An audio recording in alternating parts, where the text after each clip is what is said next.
When astronomers first identified the exoplanet designated as K2141b, they did not anticipate uncovering a world that would later be described as one of the most extreme and inhospitable ever recorded.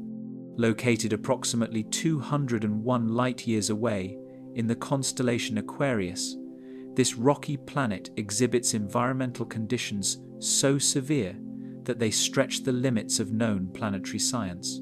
Discovered during NASA's extended K2 mission in 2017 through transit photometry, initial observations revealed a rocky, terrestrial-sized planet orbiting its star at an incredibly close distance. Researchers determined that K2141b completes one orbit around its star in approximately 18 hours. This means that while a year on Earth requires 365 days, a year on K2141b takes less than one Earth day. Such an extremely short orbital period indicates that the planet orbits dangerously close to its host star, resulting in immense exposure to stellar radiation and gravitational forces. If you're captivated by the extremes of planetary science and the forces that shape worlds beyond our solar system, subscribe now. Our exploration of K2141b's fiery surface, violent winds, and molten landscapes reveals just how far nature can push the limits of possibility. Further analysis determined that K2141b is tidally locked, which means one hemisphere permanently faces the star while the opposite side is stuck in perpetual darkness. As a result, the day side experiences constant bombardment from stellar radiation, producing surface temperatures exceeding 3,000 degrees Celsius.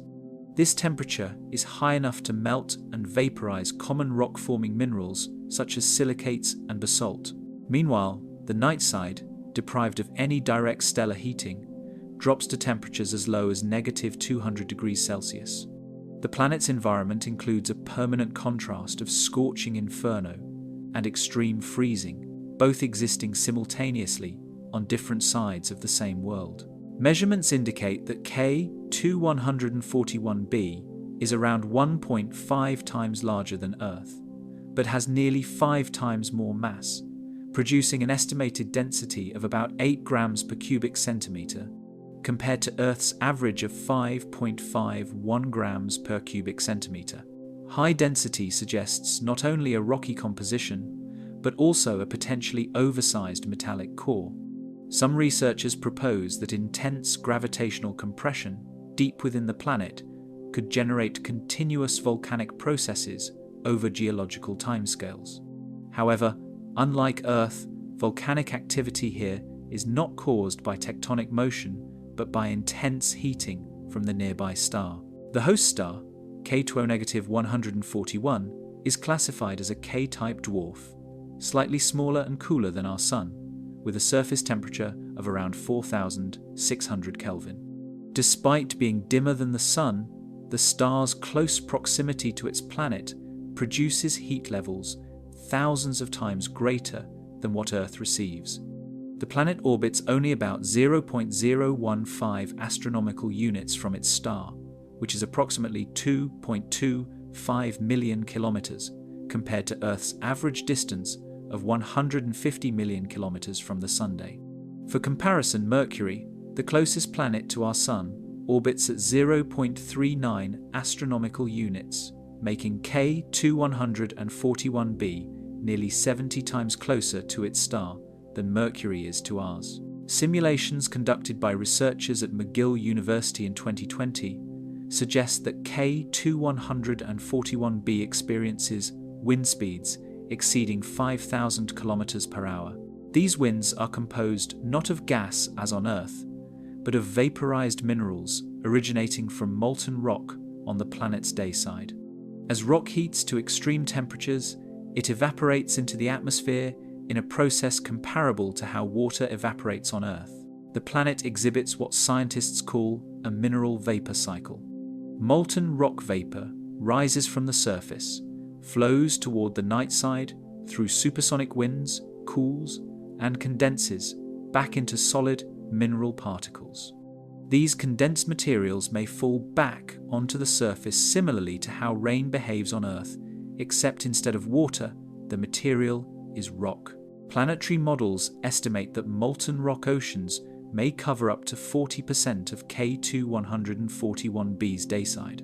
These lava oceans could extend tens of kilometers deep in places, composed primarily of silicate materials similar to Earth's mantle. However, because the temperature is substantially higher than molten lava on Earth, which averages around 1,200 degrees Celsius, these magma seas are far more fluid, reducing their viscosity and allowing deeper thermal penetration into the planet's crust and mantle. In contrast, the night side remains geologically inactive due to frozen conditions. This duality creates a uniquely divided planetary environment dominated by heat-induced erosion and fragmentation on one hemisphere, while the other is sealed in deep cold. Due to such extreme variation, K2-141b does not experience sunrise or sunset. The concept of day and night cycles does not apply in the conventional sense. The hemisphere facing the star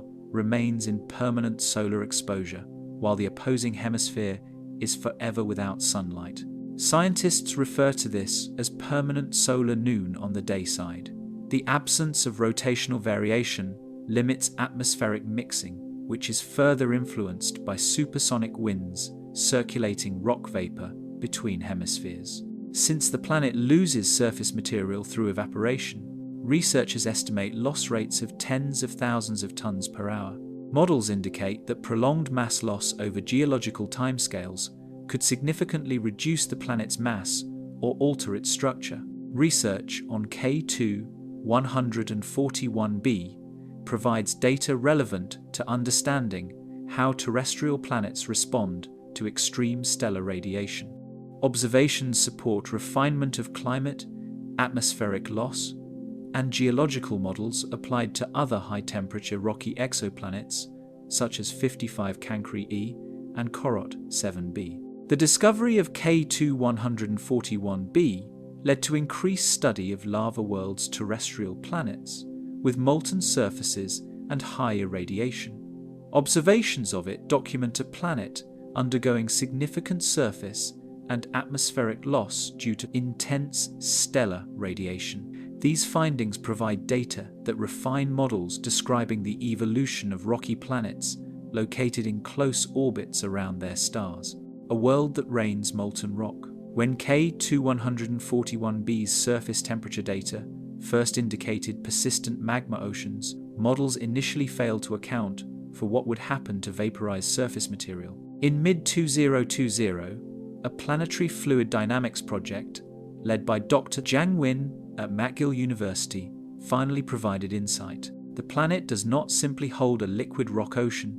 It cycles molten and vaporized silicates like Earth cycles water, except at temperatures high enough to incinerate metals instantly. With surface fluid temperatures averaging between 2,800 degrees Celsius and 3,100 degrees Celsius, silicate materials continuously evaporate into the atmosphere, achieving peak vapor densities of 1.2 times 10 to the power of 6 moles per cubic meter above the magma ocean. Gravity retains part of this vaporized rock, allowing it to form mineral clouds drifting across the exosphere. Satellite readings from the Spitzer Space Telescope in 2020 and preliminary JWST analysis in 2023 confirm the presence of sodium or Na, silicon monoxide or SiO, and silicon dioxide or SiO2 within these clouds. Unlike water vapor, which rises and condenses at high altitudes, silicate vapor does the opposite. It rises from molten rock, becomes superheated, and then condenses while falling back, forming literal lava rain. Laboratory-scale thermal atmospheric simulations conducted at NASA's Ames Research Center in 2022 reproduced partial silicate condensation patterns demonstrating that at pressures above 5 times 10 cubed pascals, basaltic vapor can condense into molten droplets ranging from 1 to 8 millimeters in diameter. The intensity of rain varies due to wind dynamics, which present some of the most violent atmospheric movements known to exoplanet science. Observations collected using TESS orbital frequency modulation, cross-referenced with adaptive optics from the Keck Observatory in Hawaii, showed atmospheric winds reaching 5,050 to 5,200 km per hour, exceeding Mach 4.1 at the thin atmospheric density. Similarly sized winds on Venus, approximately 360 km per hour peak, and Earth, 400 km per hour during record-setting jet streams, barely compare. Storm systems on K2-141b remain active for less than 7 minutes due to directional dissipation across its orbital locking line, whereas Earth hurricanes persist for days. These extreme winds occur partly because the planet's rotational velocity relative to atmospheric retention allows energy to transmit with minimal friction. Simulations performed by Harvard's Smithsonian Center for Astrophysics in 2023 suggested that due to the absence of nitrogen or water vapor, silicate atmospheres lack molecular dampening, intensifying storm progression. Unlike Earth, where wind energy is constrained by atmospheric resistance, K2-141b's sparse but heavy mineral vapor suspends only momentarily before collapsing back into its molten reservoir. Data modeling estimated that up to 60% of daytime magma surface area recirculates every 18 hours, corresponding to the planet's year. Approximately 94,000 tons of molten silicate are transported across the atmosphere every 60 minutes, a cycle rate impossible under Earth-like geophysics. These convective cycles begin when molten flow pressures exceed 2,000 megapascals, enough to depress magma fields and begin surface displacement. Geological models suggest magma current speeds reaching 1.8 to 2.1 meters per second just before vaporization, comparable to Earth's deep lava flows during stratovolcanic eruptions, like those observed on Mount Nyiragongo of Democratic Republic of Congo, which historically recorded magma flow rates up to 1.5 meters per second. Volcanic storm mechanisms differ fundamentally from terrestrial plate-driven systems. K2-141b appears void of traditional tectonics. Instead, atmospheric convection drives thermal upwelling, creating surface rupture columns that funnel molten rock and vapor upward. These events resemble high-energy volcanic plumes, but lack any solid rock ejection, instead expelling fully liquid matter. According to estimates from a 2023 study led by Dr. Adrian G. de Soares, such eruptions exceed discharge rates of 1 × 10 to the power of 9 cubic meter per event, lasting only 12-14 seconds before atmospheric pressure collapses them back into the magma field. Plumes are projected to reach altitudes of up to 32 kilometers, compared to Earth's historic volcanic peak eruptions of 48 kilometers on Pinatubo in 1991, though Earth's events involve solid ejecta, not molten silicon. Observations from emission spectrum analysis suggest atmospheric recycling begins within 3 minutes of surface vaporization, meaning that any rock droplets formed in clouds re-enter molten form during descent at speeds exceeding 2,300 km per hour. Impact energies based on entry velocity equate to 15-27 times that of Earth-based meteor strikes, though no atmospheric shock layers exist to decelerate falling material. This creates near-constant planetary surface agitation, producing waves within the liquid rock up to 24 meters high, according to geotectonic modeling published by Dr. Enrico Martellini in Planetary Interiors Review in 2023. Due to these waves and winds, magma ocean coverage is neither uniform nor steady. Thermal imaging from ESA's CHEOPS telescope, calibrated through Stefan Boltzmann output analysis, detected hotspot shifts across a 420 kilometers longitudinal band during a 10-day monitoring session. These shifts indicate planetary scale magma redistribution cycles, possibly altering surface crust patterns at sub-daily intervals. The balancing of magma and atmospheric density is believed to determine whether the magma ocean deepens or recedes. Estimates from University of Geneva geoscientist Laura Sheik suggest magma ocean depth at the equatorial stretch ranges from 25 to 65 kilometers, dramatically shallower along the planetary day-night terminator, where radiative cooling increases rock precipitation. Rainfall patterns do not resemble Earth's hydrological symmetry.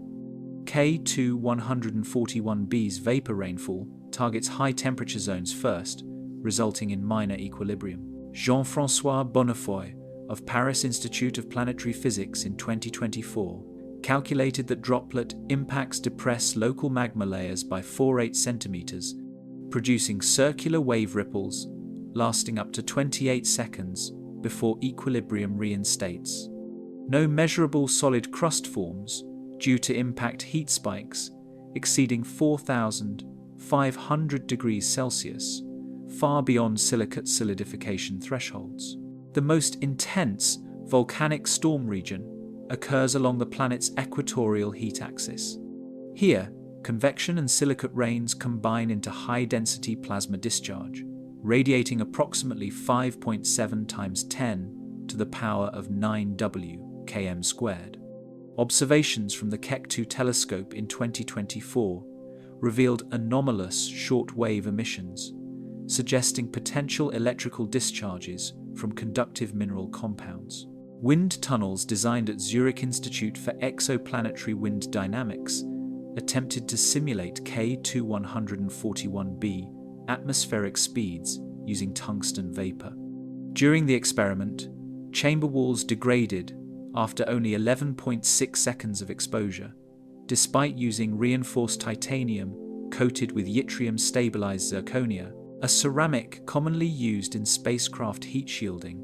This level of degradation supports estimates that atmospheric winds on K2-141b can erode metals faster than thermochemical ablation rates seen during Soyuz re-entry trials. K2-141b does not rely on water, nitrogen, or carbon-based erosion processes. Instead, thermal energy and mineral vapor interact in a cyclical redistribution mechanism driven by stellar heating and surface convection. Model estimates indicate that 25–45% of surface mass relocates at least once every planetary year, consistent with high levels of geological and atmospheric activity, 18-hour years, and a locked face to the star. The orbital configuration of K2-141b represents one of the most extreme examples of tidal locking observed in a rocky exoplanet. From initial Kepler light curve analysis in 2018, astronomers determined that the planet completes a full revolution around its host star in approximately 17.68 hours, later refined to 17.671 plus or minus 0.008 hours through continuous observation conducted via the Transiting Exoplanet Survey Satellite, or TESS, between August 2020 and February 2022. Unlike planets within our solar system, where rotation periods differ from orbital periods, K2-141b completes one full rotation in exactly the same duration as its orbital cycle. This synchronization ensures that one hemisphere remains under perpetual stellar exposure, while the opposing hemisphere is permanently shrouded in darkness. Researchers from the University of Warwick, led by astrophysicist Dr. Thomas Bayliss, identified consistency in the thermal emission curve, indicating that the planet's substellar point, the location directly beneath the star, experiences constant irradiance exceeding 680,000 Wm squared. This energy level remains uninterrupted due to synchronous rotation. For context, the highest solar flux ever recorded on Earth's equator at noon is approximately 1,050 Wm squared, meaning K2-141b's dayside receives energy over 650 times greater than Earth's surface maximum, sustained without a sunset. Measurements using high-precision Doppler spectroscopy at Chile's La Silla observatory established an orbital radius of 0.0127 AU, or 1,898,000 kilometers from the center of its host star. To illustrate the proximity, Mercury, the closest planet to our Sun, maintains an orbital distance of 0.39 AU, making K2141b approximately 31 times closer to its star relative to Mercury's position. Additionally, K2141b completes one full revolution in less time than Earth rotates once on its axis, making its year shorter than a single terrestrial day. Tidal locking appears to have occurred early in the planet's history. Simulation performed by Dr. Maya Carlton of Institute for Planetary Orbital Mechanics in 2024, using the Darwin-Cowler tidal evolution model, suggests that if the planet began with a rotational period of around 8 hours after formation, it would have achieved rotational synchronization within 1.2 million to 3 million years, a timeframe significantly faster than Earth's predicted tidal evolution towards sun locking, estimated at 50 billion years, and therefore beyond the Sun's expected lifespan. The gravitational interaction between K2141b and its host star generates immense tidal stress. Measurements indicate that the planet experiences gravitational differentials across its diameter exceeding 1.9 times 10 to the power of 15 newtons, approximately 110 million times stronger than tidal forces exerted by Earth's moon on our oceans. These distortions contribute to internal heating processes, accelerating molten mantle circulation and internal pressure gradients. Geodynamic modeling by Dr.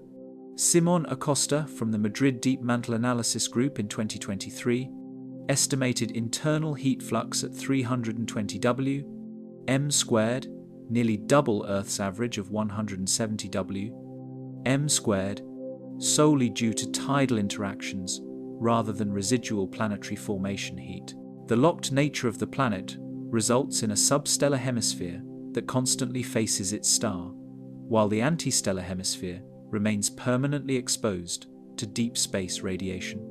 The absence of rotational temperature equalization leads to one of the most extreme thermal gradients known. High-precision thermal mapping using the JWST Near-Infrared Camera, or NIRCam, in April 2024, confirmed that temperatures on the day side consistently range between 2,900 degrees Celsius and 3,250 degrees Celsius, while night side readings drop below 220 degrees Celsius. This creates an environmental contrast exceeding 3,500 degrees Celsius across half the planet's surface. Interestingly, the thin mineral vapor atmosphere discovered in later observations is insufficient to redistribute heat effectively. The heat transfer across the terminator, the boundary region dividing perpetual day from perpetual night, is limited due to atmospheric thickness averaging less than 100 kilometers, estimated using spectroscopic absorption depth calculations via Spitzer in 2019. Despite supersonic winds previously discussed, heat cannot sufficiently reach the night side to prevent thermal collapse. The insulating value of the lithospheric material is minimal under such intense thermal exposure, leading to rapid energy loss into space. The orbital mechanics of K2141b also influence its potential structural deformation. High-resolution time-series photometry detected slight irregularities in transit depth of approximately 0.03% over a 16-month observation period, which astrophysicist Dr. V. Santos of European Southern Observatory in 2022 interpreted as a possible non-spherical shape due to tidal stretching.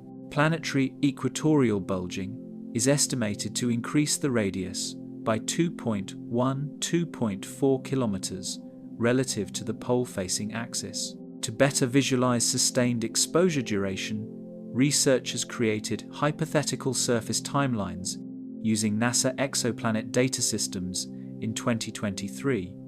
A hypothetical point at the substellar zone would experience 224 consecutive Earth days, equivalent to direct thermal exposure for each hour spent on the surface due to rotational synchronization. This translates to nearly 90,000 Earth solar days under uninterrupted stellar radiation during just one K2-141b orbital period. Unlike Earth, where rotational deflection spreads solar heat uniformly across latitudinal belts, K2-141b's locked position results in a thermal convergence zone at the hemispheric boundary. Data captured from the Cheops Observatory in 2023 recorded transient fluctuations in thermal emissions at the terminator latitude between 30 degrees and 45 degrees, suggesting convective activity in the magma ocean related to minimal thermal balancing efforts. Models predict that 3-7% of heat migrates across the boundary via high-energy plume convection, but this contributes only marginal stabilization to nightside temperature. K2-141b's orbital acceleration is measured at an angular velocity of 3.97 degrees per minute. Comparative models show that a planet orbiting at this rate would complete its orbit in significantly fewer days than Earth's current annual cycle, resulting in extreme heating and rapid atmospheric loss in similar planetary environments. The planet's synchronous locking extends beyond thermal dynamics to radiation exposure. Observational radiation flux measurements, calculated by ESA Astrophysical Radiation Monitoring Unit in 2024, indicate that high-energy proton streams and ultraviolet radiation targeting the sun-facing hemisphere reach magnitudes of 9.6 times 10 to the power of 5 radians per hour, which exceeds lethal dose thresholds for human cellular structures by a factor of 960,000. This constant exposure eliminates any possibility of radiative shielding by atmospheric layers, as silicate vapor lacks ionospheric properties. Beyond atmospheric constraints, the orbital period dramatically influences gravitational anchoring. Based on mass evaluations at 5.08 Earth masses, K2-141b maintains gravitational acceleration at the surface estimated at 14.72 meters per square second, slightly above 1.5 grams, amplifying tidal effects and enhancing atmospheric retention for condensed heavy minerals. However, this same force prevents meaningful tectonic adjustment under rotational tension, contributing to predicted lithospheric break patterns up to 40 kilometers wide at equatorial regions, based on exoplanet geomechanics research conducted at MIT Planetary Structures Laboratory in 2024. Calculations from orbital energy models run by CNRS France in March of 2024 forecast potential inward migration of up to 0.00005 AU over the next 10 million years. Mass loss via atmospheric escape and tidal synchronization effects contribute to the long-term orbital evolution of the planet. The night hemisphere, although shielded from direct stellar radiation, is not inactive. Infrared imaging from JWST's MIRI instrument detected weak thermal emissions, indicating subsurface molten pockets beneath fractured tectonic plates. These areas exhibit temperatures of 120 degrees Celsius at crust level, but increasing to plus 1,600 degrees Celsius at depths of approximately 30 kilometers, suggesting partial mantle upwelling. Subsurface heating originates from both residual tidal dissipation and limited transfer from molten regions on the day side. Orbital lock statistics indicate that 48.2% of the planet's surface experiences continuous stellar exposure, while 51.8% remains in permanent darkness. This distribution contributes to directional airflow patterns that affect the movement of silicate vapor across the planet. Current measurements show that K2-141b maintains a consistent orbital period, despite ongoing mass loss. synchronous rotation remains stable under present angular momentum conditions, keeping the same hemisphere oriented toward the star. Gravity's grip, how the planet holds its atmosphere. Despite the unrelenting bombardment from stellar radiation and the violent thermal transitions observed on K2-141b, what remains most astonishing to planetary scientists is that the planet manages to retain even fragments of an atmosphere. On Earth, the atmospheric escape rate is estimated at roughly 3 kilograms per second, mostly hydrogen and helium rising into space. On K2-141b, however, atmospheric mass loss is orders of magnitude greater, estimated at between 10,000 and 80,000 kilograms per second. Yet the world's crushing gravity perpetually drags vaporized minerals downward, forcing them to recondense and recycle. Based on density calculations derived from transit timing variations and spectrophotometry, K2-141b's bulk density is measured at 8 plus or minus 0.4 grams per cubic centimeter, approximately 2.3 times that of Earth, indicating a composition dominated by heavy silicate minerals and iron-rich core structure. To understand atmospheric retention on this extreme world, scientists look first at gravitational pull. With an estimated radius of 1.51 Earth radii, approximately 9,620 kilometers, and a mass roughly 1.9 times greater than Earth, calculations indicate surface gravity near 22 meters per square second, nearly 2.2 times that of Earth.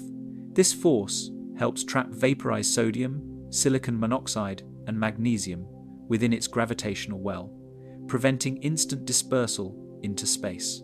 In 2022, observations using the HARPS spectrograph at La Silla Observatory in Chile confirmed sodium absorption features at wavelengths around 589 nanometers, indicating that rock vapors persist in gaseous form at extremely high temperatures. These minerals are heated on the day side to over 3,000 degrees Celsius before being forced outward across the terminator region by thermal expansion. Atmospheric retention is also affected by escape velocity, which for K2-141b is estimated at 2325 km per second, based on updated mass radius calculations from the European Space Agency's CHEOPS mission, published in late 2024. By comparison, Earth's escape velocity is 11.2 km per second, Mars is only 5 km per second, and Mercury's a mere 4.3 km per second. Due to the intense proximity to its host star, photon pressure pushes particles outward, but only lighter alkali minerals are fully ejected. Heavier compounds tend to fall back to the molten surface. A study conducted by astrophysicist Dr. Laura Kreidberg using phase curve emission modeling concluded that atmospheric recycling on K2-141b likely follows a daily mass movement cycle equivalent to 450 million tons per Earth day, tracking vaporization on the day side and resolidification on the night side. A peculiar feature shaping atmospheric dynamics is the presence of a silicate vapor envelope, first identified using TESS high-phase infrared readings. While most planets retain an atmosphere composed of gases like nitrogen or oxygen, K2-141b's gaseous layer predominantly consists of vaporized minerals including sodium, silicon monoxide, calcium, potassium, and traces of aluminum oxide. The vapor pressure of silicon monoxide, for instance, exceeds 10 cubed par at around 2,800 degrees Celsius, comparable to volcanic degassing events on Io, Jupiter's volcanic moon. Telescopic monitoring has detected emission peaks corresponding to these mineral vapors, which display variability up to plus or minus 0.7% between transits, suggesting fluctuations in molten ocean surface behavior. Although gravity is the dominant force preventing total atmospheric dispersion, two competing influences accelerate loss. The first is extreme stellar wind interaction. K2-141 as cited in spectroscopy analysis reported by the Instituto de Astrofísica de Andalucía, produces stellar wind intensities approximately 28 to 35 times greater than the Sun's output, contributing to atmospheric stripping at the exosphere. The second influence is thermal escape, where lighter particles gain kinetic energy sufficient to leave the gravitational region. For example, simulations published in the astrophysical journal Letters in August 2024 estimated that sodium ions reach velocities as high as 26 km per second at peak excitation, slightly above calculated escape threshold values. The atmospheric convection cycle, associated with the lava weather system previously described, greatly impacts pressure distribution. On the day side, pressures have been tentatively measured between 0.3 and 1.2 bars, roughly comparable to terrestrial sea level air pressure. However, unlike Earth's atmosphere driven by solar heating and water-based vapor dynamics, on K2141b convection results from molten rock reaching its boiling point. A 2023 experiment at NASA's Jet Propulsion Laboratory used a vacuum furnace chamber to replicate silicate degassing at 2,900 degrees Celsius to simulate mineral atmospheric cycles. Results showed that evaporation rates peaked at 57 kilograms per square meter per second, mirroring projected flux rates on the planet's dayside. The night-side atmospheric pressure, by contrast, is nearly indistinguishable from zero. According to thermal imaging modeling conducted by the Institut de Planetologie et d'Astrophysique in Grenoble, the pressure difference between day and night regions across a span of only 4,820 kilometers, half the planetary circumference, is so extreme that atmospheric collapse occurs continuously. Vapor molecules entering the night side rapidly cool below 1,000 degrees Celsius, solidifying into surface rock. The material is then slowly conveyed through magma currents back toward the star-facing regions over likely geological timescales spanning hundreds to thousands of Earth years. To understand the energy involved in these exchanges, heat flux was measured using black-body radiation modeling applied to Spitzer ERA4 calibration data. Results indicated a surface radiative flux exceeding 1,100 kilowatts per square meter, compared to Earth's average of 1.37 kilowatts per square meter.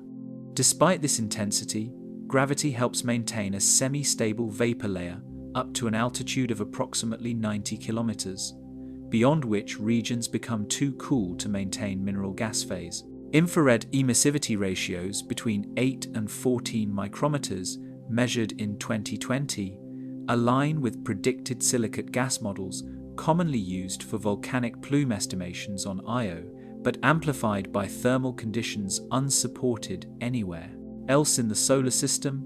Planetary evolution models suggest that gravitational retention may decrease gradually.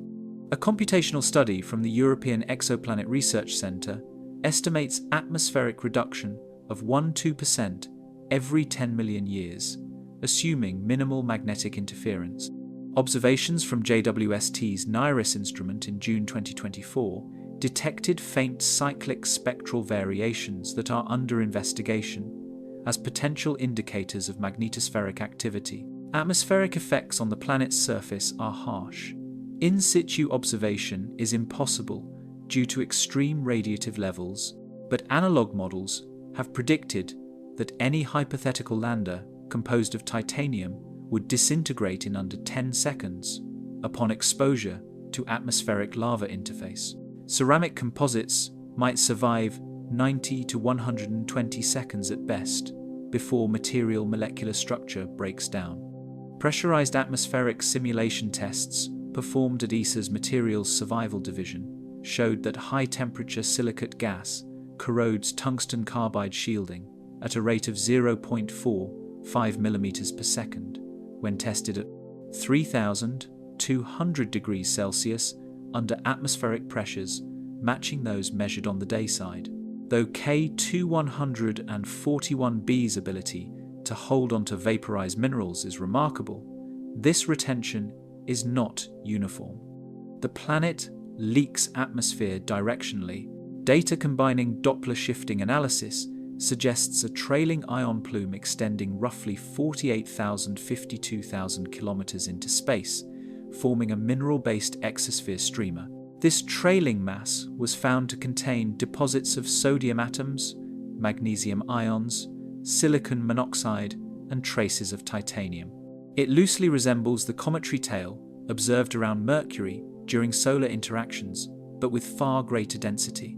Researchers are currently investigating this as a possible precursor to planetary disintegration through mineral vapor emanation. The gravitational hold is eventually forecasted to weaken as orbital decay draws K2141b closer to its host star. A 2024 projection model from the Centre National d'Études Spatiales estimates that over the next 200–300 million years, tidal stress amplification may lead to internal fragmentation. This would cause a sudden exponential rise in atmospheric mass loss before the planet begins disintegration or full ingestion by K2-141. At this stage, atmospheric retention mechanisms would cease completely, likely leading to the formation of a temporary mineral ring. Current observations indicate that K2-141b maintains a continuous cycle of atmospheric vaporization and recondensation driven by gravity and extreme stellar heating. The interaction between thermal escape and gravitational recapture produces persistent mineral vapor circulation across the planet's surface, contributing to its high level of thermodynamic activity. The star that destroys its own planet. At the heart of K2-141b's extreme conditions lies the driving force behind its violent transformation. Its parent star, K2-141, this main sequence orange dwarf, classified as a K-type star or spectral type K7v, is smaller and cooler than our Sun, yet emits enough radiation at close orbital distances to render nearby planets uninhabitable. With a radius measuring 0.74 times that of the Sun, approximately 515,000 kilometers, and a mass of 0.76 solar masses, K2-141 emits only about 20–25% of the Sun's luminosity, but the planet's proximity amplifies the star's influence beyond the compensatory effect of reduced brightness.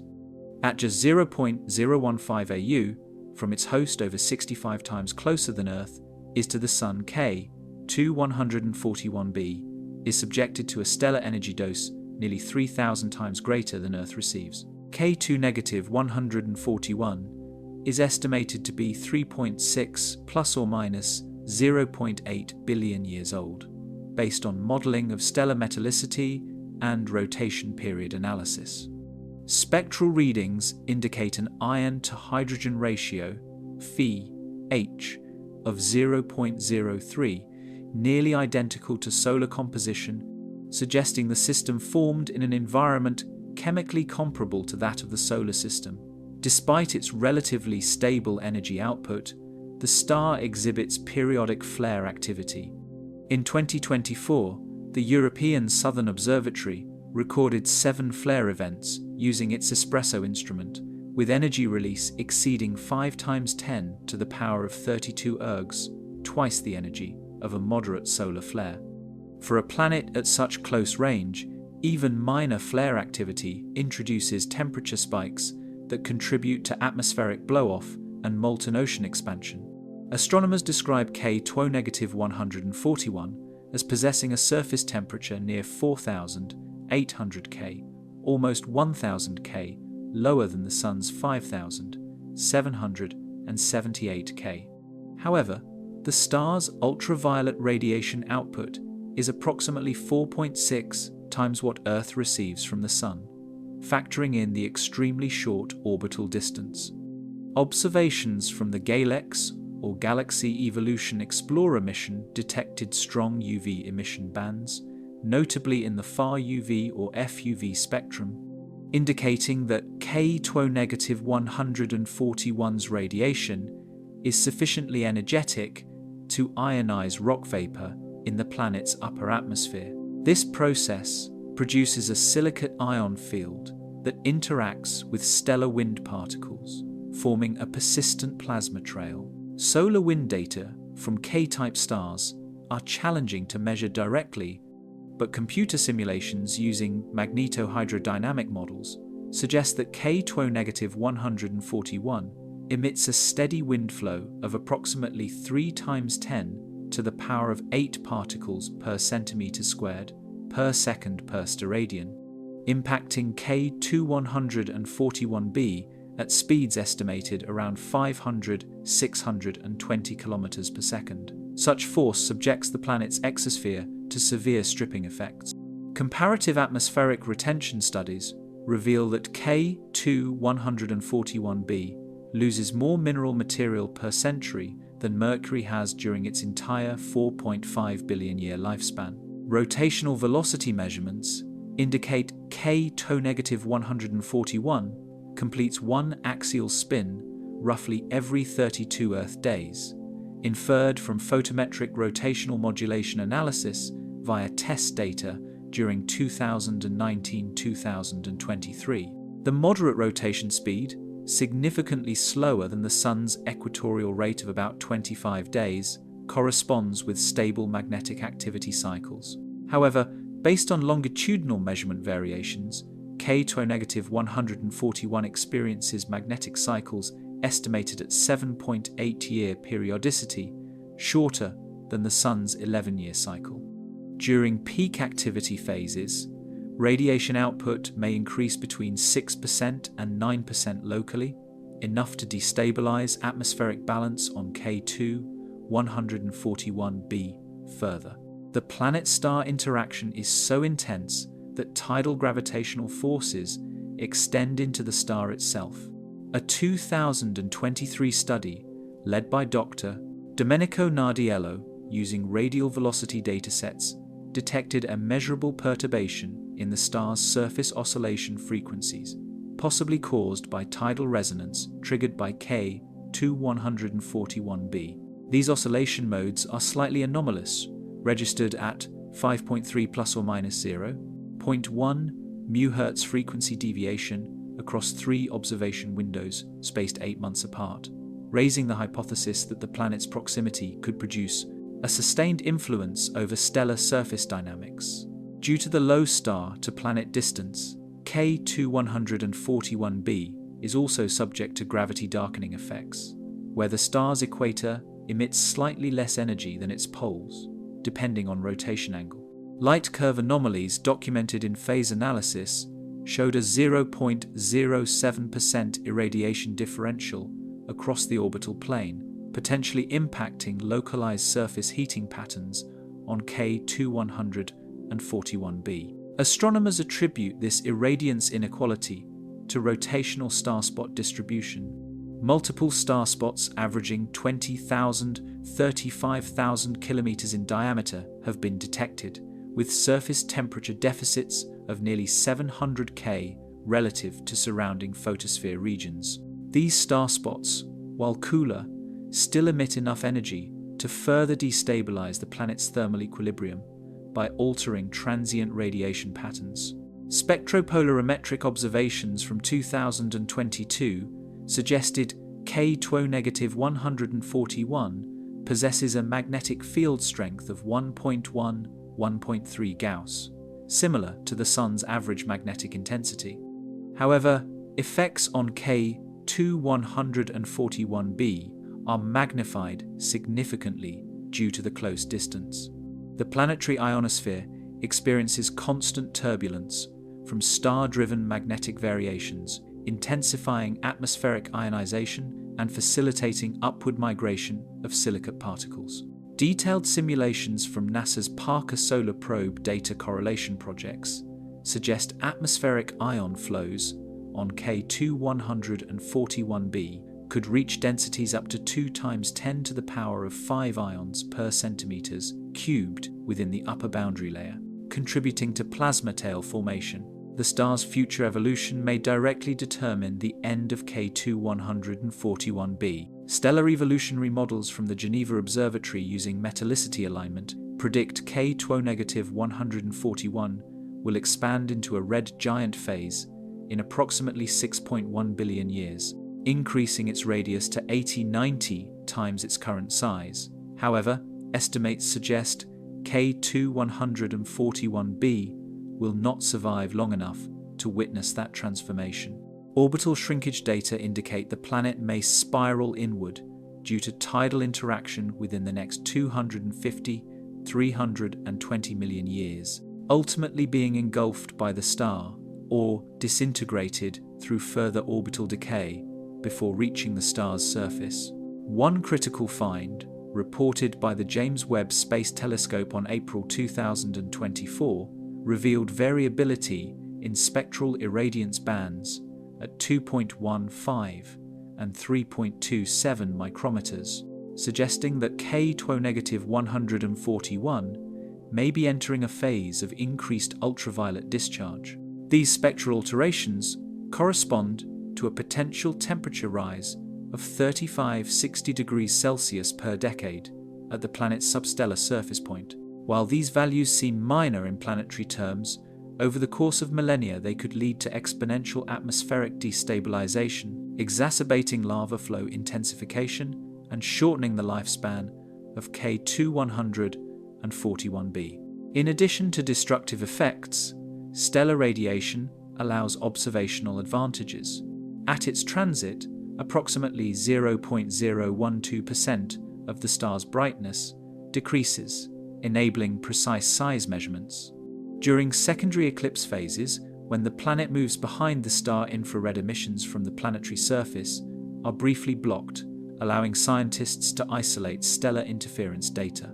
This technique, known as eclipse mapping, provided the first thermal distribution model of K-141b, published by Hu et al. In Nature 2023, which confirmed temperature gradients from 3060 degrees Celsius at the substellar point to 190 degrees Celsius in the perpetual night hemisphere, independent of previously modeled assumptions.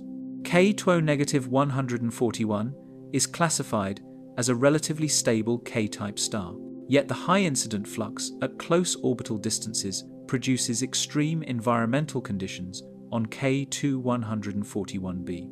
Observations indicate continuous surface evaporation, atmospheric mass loss, and silicate ionization driven by the star's radiative and particle output.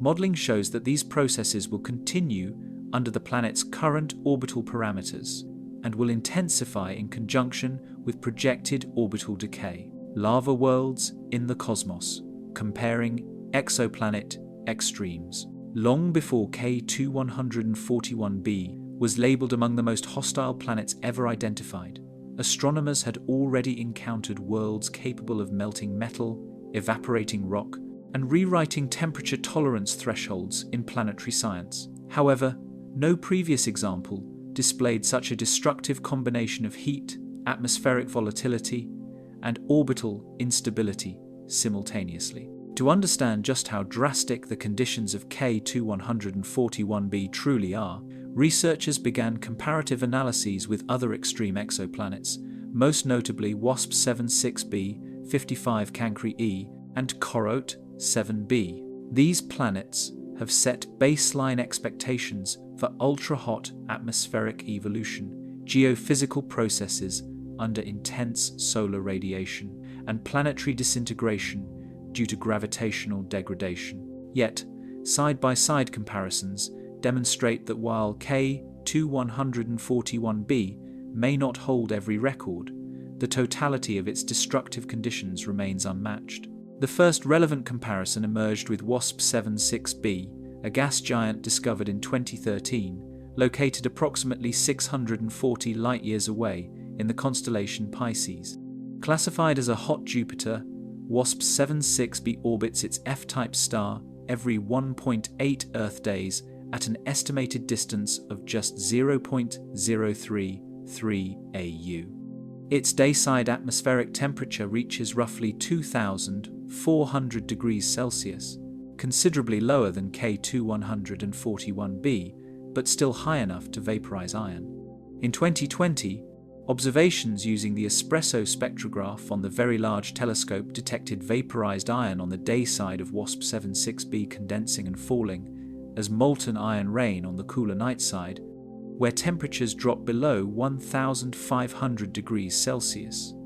Though spectacular, these values highlight the fundamental difference. WASP-76b is a gas giant with no solid surface, while K2141b is a rocky, super-Earth experiencing rock vapor weather cycles over exposed lava oceans. Whereas WASP-76b's atmosphere governs behavior, K2141b's molten crust participates directly in atmospheric exchange. A better structural comparison comes from 55 Cancri E, located 41 light-years away in the Cancer constellation. Discovered in 2004 using radial velocity techniques, it has an orbital period of 17.7 hours and a mass approximately 8.08 times that of Earth. Its dayside surface temperatures average between 2,300 degrees Celsius and 2,700 degrees Celsius, while nightside readings, obtained via Spitzer Space Telescope in 2012 and improved in 2018 using TESS measurements, indicate temperatures between 1,100 degrees Celsius and 1,300 degrees Celsius. This places its thermal differential near 1,400 degrees Celsius, far below the 4,500 degrees Celsius gradient found on K2141b. Moreover, analysis from an ESA report in 2024 suggests that 55 Cancri surface may be covered in partially molten silica and possibly even high-carbon structures, such as micro-diamond layers, formed under extreme pressure. While such composition might resist deformation, it lacks the magnetohydrodynamic atmospheric cycles observed on K2141b. Additionally, 55 Cancri E exhibits suspected volcanic activity driven by tidal flexing, but no definitive observational evidence confirms liquid rock ocean systems. Instead, internal thermal dynamics appear stable when compared to the hyperactive mantle turnover estimated for K2141b. Corot 7b, discovered in 2009 through the French Corot satellite mission, was among the first terrestrial-sized exoplanets identified orbiting extremely close to its host star. With an orbital period of 20.4 hours and mass 5.7 times that of Earth, it initially appeared similar to K2141b. Its dayside temperature ranges between 1,800 degrees Celsius and 2,400 degrees Celsius, insufficient to sustain large-volume lava oceans long-term. Early models proposed that Corot 7b might experience partial silicate melting, but atmospheric vapor levels are considerably lower than both K2141b and 55 Cancri E. Updated data from 2022 Gaia analysis suggests that Corot 7b lost up to 30% of its original mass through atmospheric escape processes, but has since reached near-stable conditions. In comparison, K2141b is expected to lose mass continuously, with current rates estimated near 2.3 times 10 to the power of 10 kilograms annually. If sustained, this suggests a progression toward planetary core exposure before potential stellar ingestion. Other extreme exoplanets offer additional insights into comparative heat behavior. Kelt 9b, an ultra-hot Jupiter, reaches atmospheric temperatures exceeding 4,300 degrees Celsius, nearly matching K2141b's surface thermal profile. However, being primarily gaseous with lower density, 0.668 grams per cubic centimeter, Kelt 9b does not experience material phase cycle transitions. Similarly, the planet HD 149026b, a hot Neptune, demonstrates extreme heat absorption but retains hydrogen-helium atmospherics, which prevent direct surface rock interaction. Thus, while other planets exhibit hotter atmospheric envelopes, K2141b remains unmatched in high-temperature direct interaction between stellar energy and planetary crust. A distinctive feature separating K2141b from most extreme exoplanets lies in orbital energy dynamics. WASP 76b and 55 Cancri e appear to have stabilized orbit decay rates below 0.1 centimeters per year, based on cross-referenced radial velocity fluctuation between 2020 and 2023. In contrast, K2141b's orbital decay rate approximates 28 centimeters per year.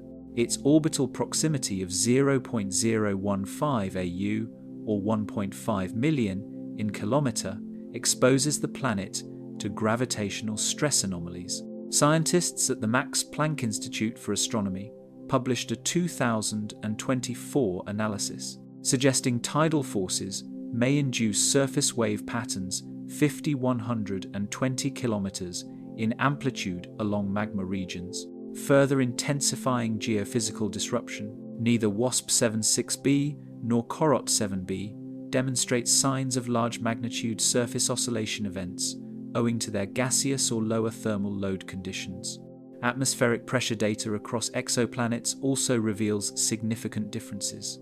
K2141b's atmospheric pressure, measured from drag coefficient approximations in JWST thermal phase curves, may reach between 4 and 7 bars in vapor-dense regions before phase transition. By contrast, WASP-76b's atmospheric pressure hovers near 0.5 bars, stabilized by lower molecular mass gas components. In the case of 55 Cancri e, atmospheric pressure predictions vary significantly, ranging between 2 and 15 bars, depending on internal outgassing assumptions. Yet, a 2023 TESS report suggests 55 Cancri e may currently be transitioning toward atmosphere depletion, with spectral hydroxide detection indicating possible decomposition reactions triggered by stellar photonic bombardment. Comparisons of rotational dynamics further differentiate these planets. WASP-76b exhibits tidal locking, but its gaseous nature allows slow thermal redistribution via atmospheric jets. 55 Cancri e has partial tidal locking, but retains longitudinal thermal shifting, delaying full hemisphere temperature stabilization. K2141b possesses complete tidal locking with minimal thermal rebalancing, ensuring permanent magma exposure on one side and cryogenic entrapment on the other. COROT-7b may also be fully tidally locked, but lower energy influx and slower atmospheric cycling prevent the same scale of thermal asymmetry. Geochemical studies support the conclusion that K2141b is uniquely prone to continuous surface renewal. Lava oceans on the planet may reach depths of 35 to 70 kilometers based on gravity inversion calculations, while WASP-76b and KELT-9b lack solid surface features entirely. The broadest current lava distribution outside K2141b is suspected on 55 Cancri e, though not confirmed. VLT data from 2021 suggests possible localized lava pools tens of kilometers across, but no evidence supports a hemispheric molten layer. High-energy transport efficiencies on these worlds also provide comparative value. K2141b's wind speeds exceed 5,000 km per hour over atmospheric convergence zones, while WASP-76b's upper jet streams are calculated at approximately 10,000, 12,000 km per hour. However, even with slower wind velocity, K2141b experiences far more destructive impact because its winds circulate particles with silicate and potentially aluminum oxide components traveling at Mach 4 or 5, generating frictional heating and atmospheric compression. WASP-76b's winds carry vaporized iron particles, but these fall into deeper atmospheric layers before condensation, reducing surface impact.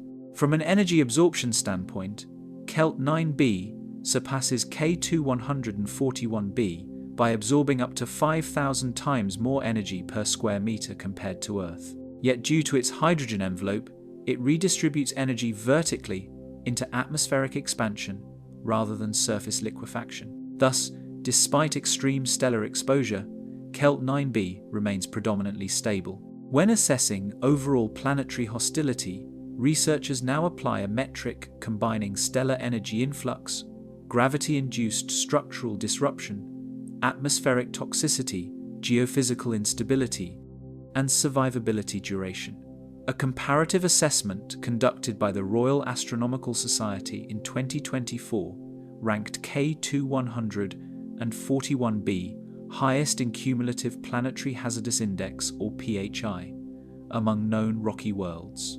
WASP-76b was classified highest among gas giants, but still placed lower overall due to atmospheric buffering. Subsequent analysis will address observational and environmental exposure considerations for K2141b, including temperature limits, radiation intensity, atmospheric pressure, and expected survival times under modeled conditions. What if you fell on K2141b? A fall toward K2141b is not a dramatic descent so much as an immediate cancellation of the concept of descent.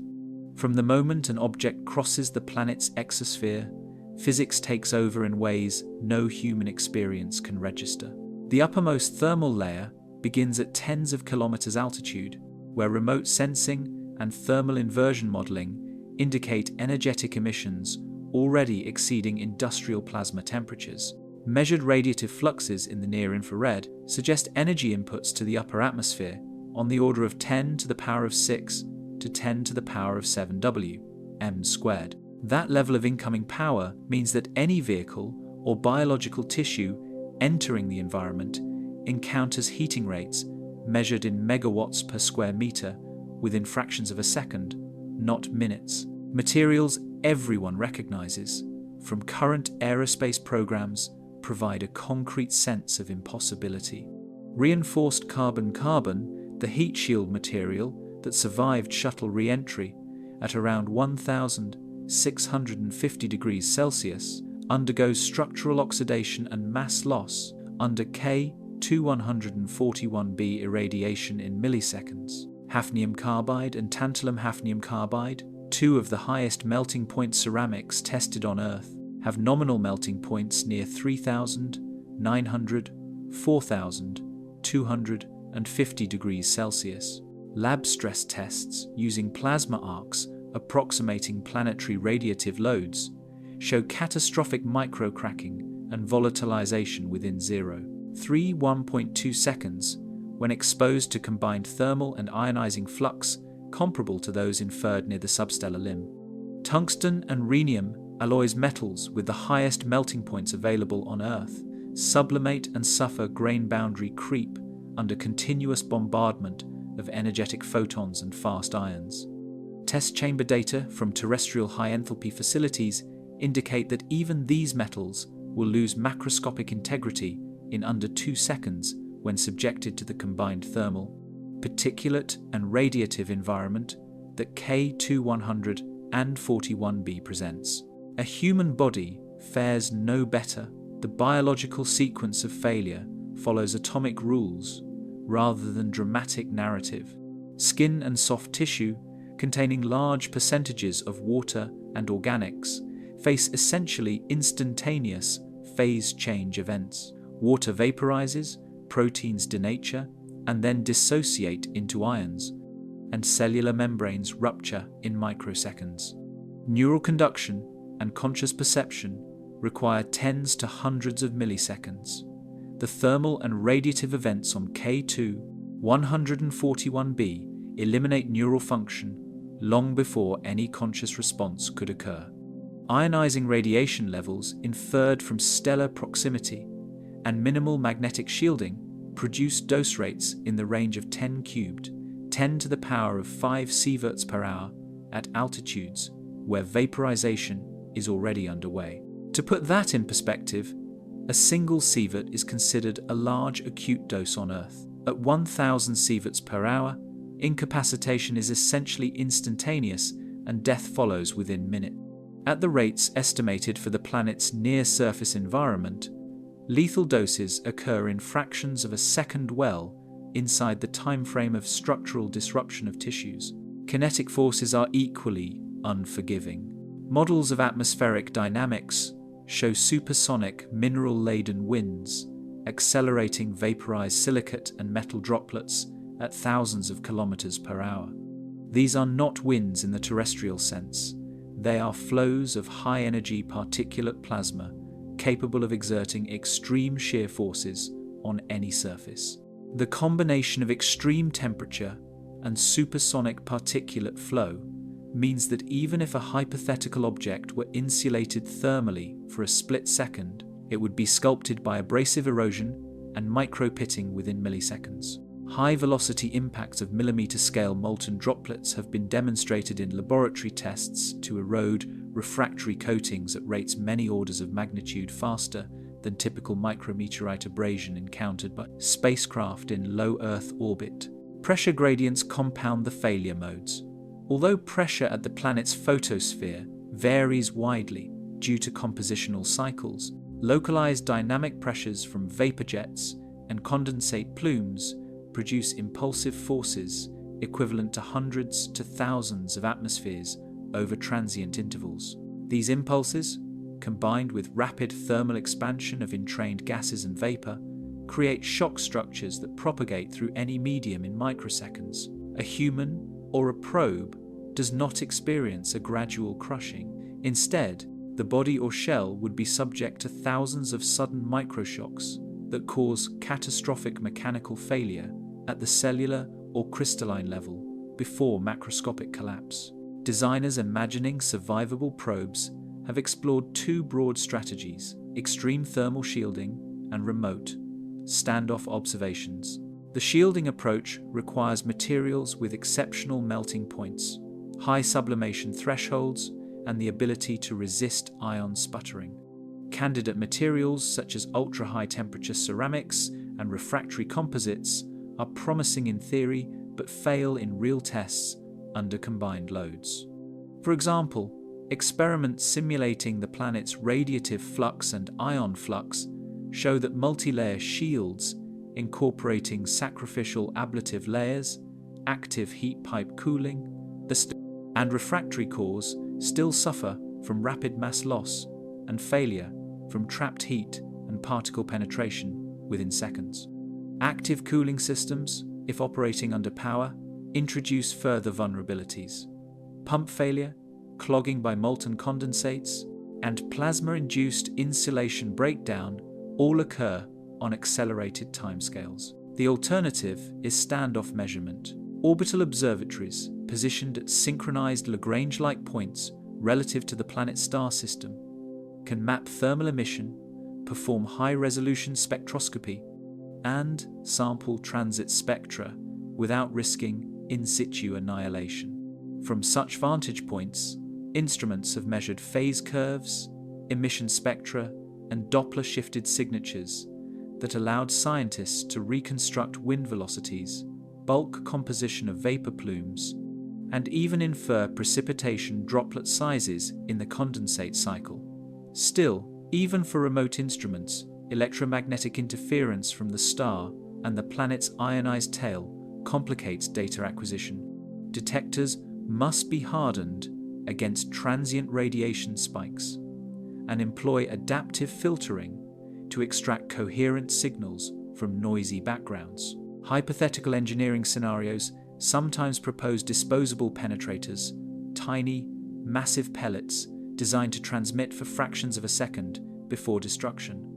If constructed from tungsten rhenium cores with sacrificial ablatives and carrying minimal telemetry bursts, such penetrators might survive long enough on the order of 0.5 to 3 seconds to send a single short data packet during atmospheric entry. The engineering challenge remains daunting. Telemetry must use extremely high bandwidth, low latency protocols, and the penetrator must be within direct line of sight to a receiver shielded from stellar glare.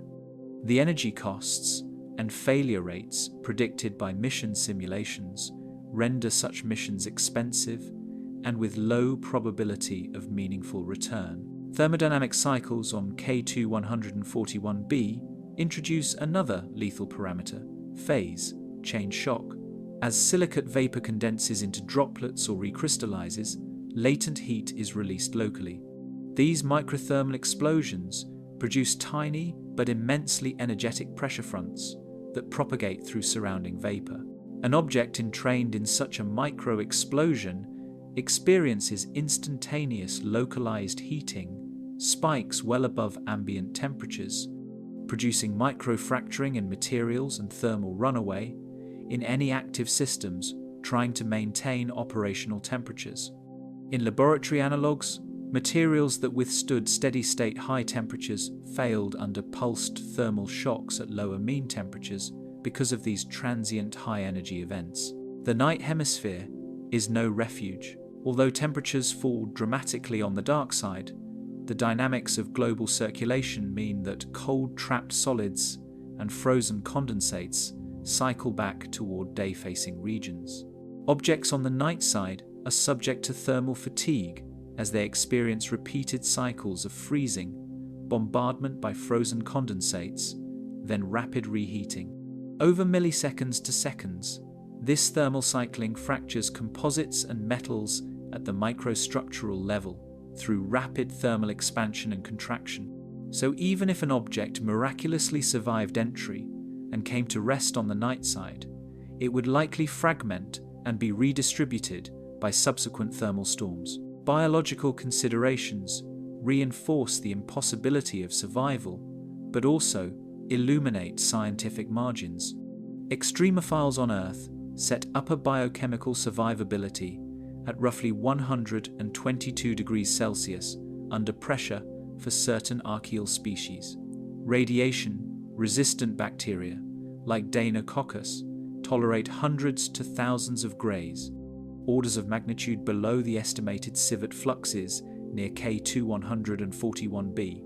Non-carbon chemistries hypothesized for extreme environments silicon-based backbones, metallic bonded frameworks, begin to lose chemical stability when photon flux and thermal agitation dissociate SiO and metal-oxygen bonds, which occur throughout the planet's observable vapor zone. In short, there is no plausible chemistry known to modern science that maintains complex, self-replicating systems under the combined thermal, radiative, and mechanical regimes found here. Current models indicate that in-situ probes cannot survive long enough for meaningful measurements, establishing remote sensing as the only viable method for studying the planet's atmospheric and surface conditions. Surface meltdown, measuring the liquid rock oceans. The molten seas of K2-141b are not just pools of lava, they are planetary scars, so immense and volatile that they redefine what we understand as a surface. Rather than sitting on a stable crust, the planet's dayside appears more like a turbulent foundry, a circulating mass of liquid silicates stretching thousands of kilometers across. Advanced modeling over the last decade now estimates these magma oceans could reach depths ranging from 35 to 75 kilometers, though extreme predictions from thermal dissipation studies in late 2024 suggest pockets potentially plunging as far as 110 kilometers, approaching the boundary between planetary mantle and outer crust. For comparison, Earth's average ocean depth is just 3.7 kilometers, and the deepest trench, the Mariana, at 10.97 kilometers, would scarcely qualify as a ripple against the overwhelming molten expanses seething on K2-141b. The surface temperature readings acquired through high-precision infrared spectroscopy using data from the JWST mid-infrared instrument indicate upper magma layer temperatures averaging 3,000 150 degrees Celsius, peaking at 3,220 degrees Celsius in solar-aligned orbital positions. At these intensities, silicon-based minerals evaporate directly into the atmosphere, initiating convection processes unlike anything found on Earth. These aren't uniform oceans. Recent imaging suggests swirling zones of differential density, where molten basalt mixes with trace metals like iron and nickel. One region, designated Thermozone 3 by ESA analysts, appears to host a significant iron concentration of 1722% by mass, causing localized brightening in thermal emission maps. Though no direct sampling is possible, researchers have constructed layered models using CRISM analog data from Martian volcanic sites to simulate erosion patterns under extreme pressure. Rock vapor calculations based on molar dissociation of CO2 indicate that approximately 8–12% of the lava ocean's mass transitions to vapor in each orbital cycle, only to recondense on the terminator edges. This cycling suggests a planetary-scale convection loop where the atmosphere and surface exchange material continuously. On Earth, geological recycling takes millions of years, but here it happens every 18 hours. Determining the depth of these oceans required complex triangulation from gravitational flexing data. As the planet is tidally locked and orbits perilously close to its star, the gravitational forces deform its molten structure, causing measurable distortions detectable in minor deviations of light curve shifts, specifically the phase curve offset that appears in thermal flux corrections at 4.2 microns wavelength.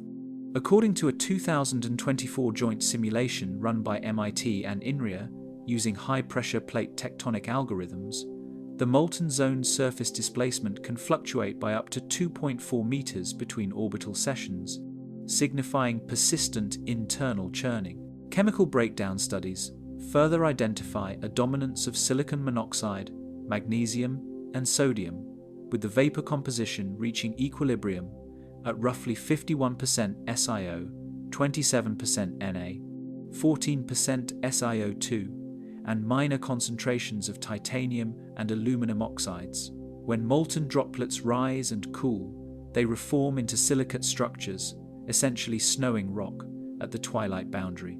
Meanwhile, the deepest layers under pressures estimated at 200–400 gigapascals, more than double the pressure at Earth's core, may form superyonic phases, where molten rock behaves like a liquid but conducts electricity like metal.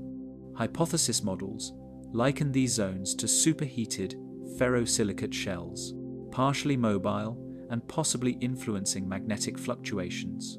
None of this is static. Simulation time-lapse projections show lava surges as high as 400 meters, driven by shock displacements from high-energy thermal collapse events. These surges appear in locations where absorbed heat surpasses release capacity, causing violent surface upwellings.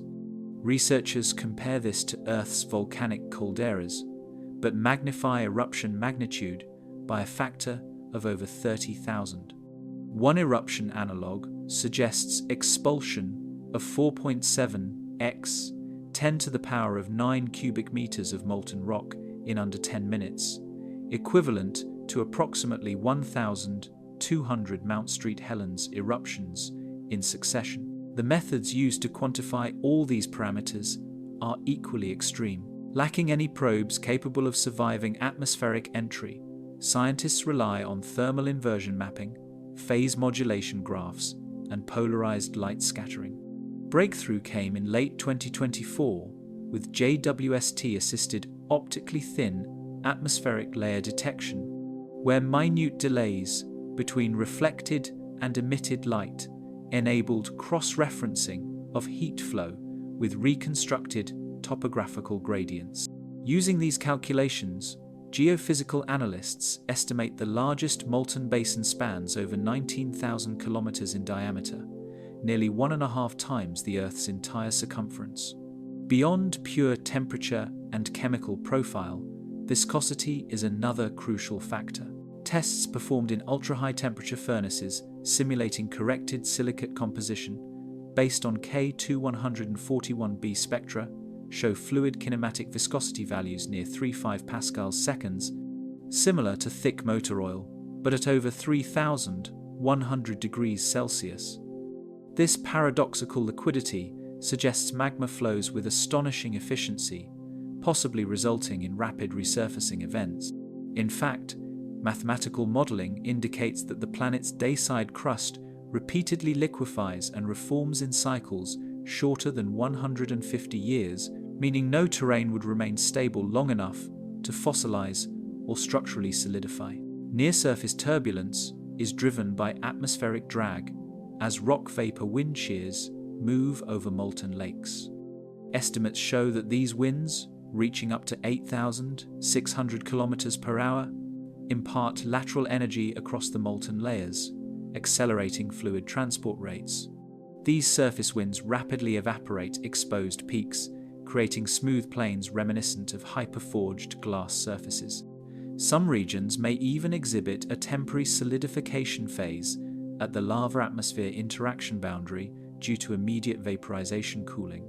The resulting material is akin to vapor-formed, vitrified silicate, although it rarely persists longer than 20-30 minutes before melting again. What makes K2141b's molten oceans more violent than those of other known lava planets, such as 55 Cancri E or Corot 7b, is the combined presence of high atmospheric feedback and intense thermal gradient differential.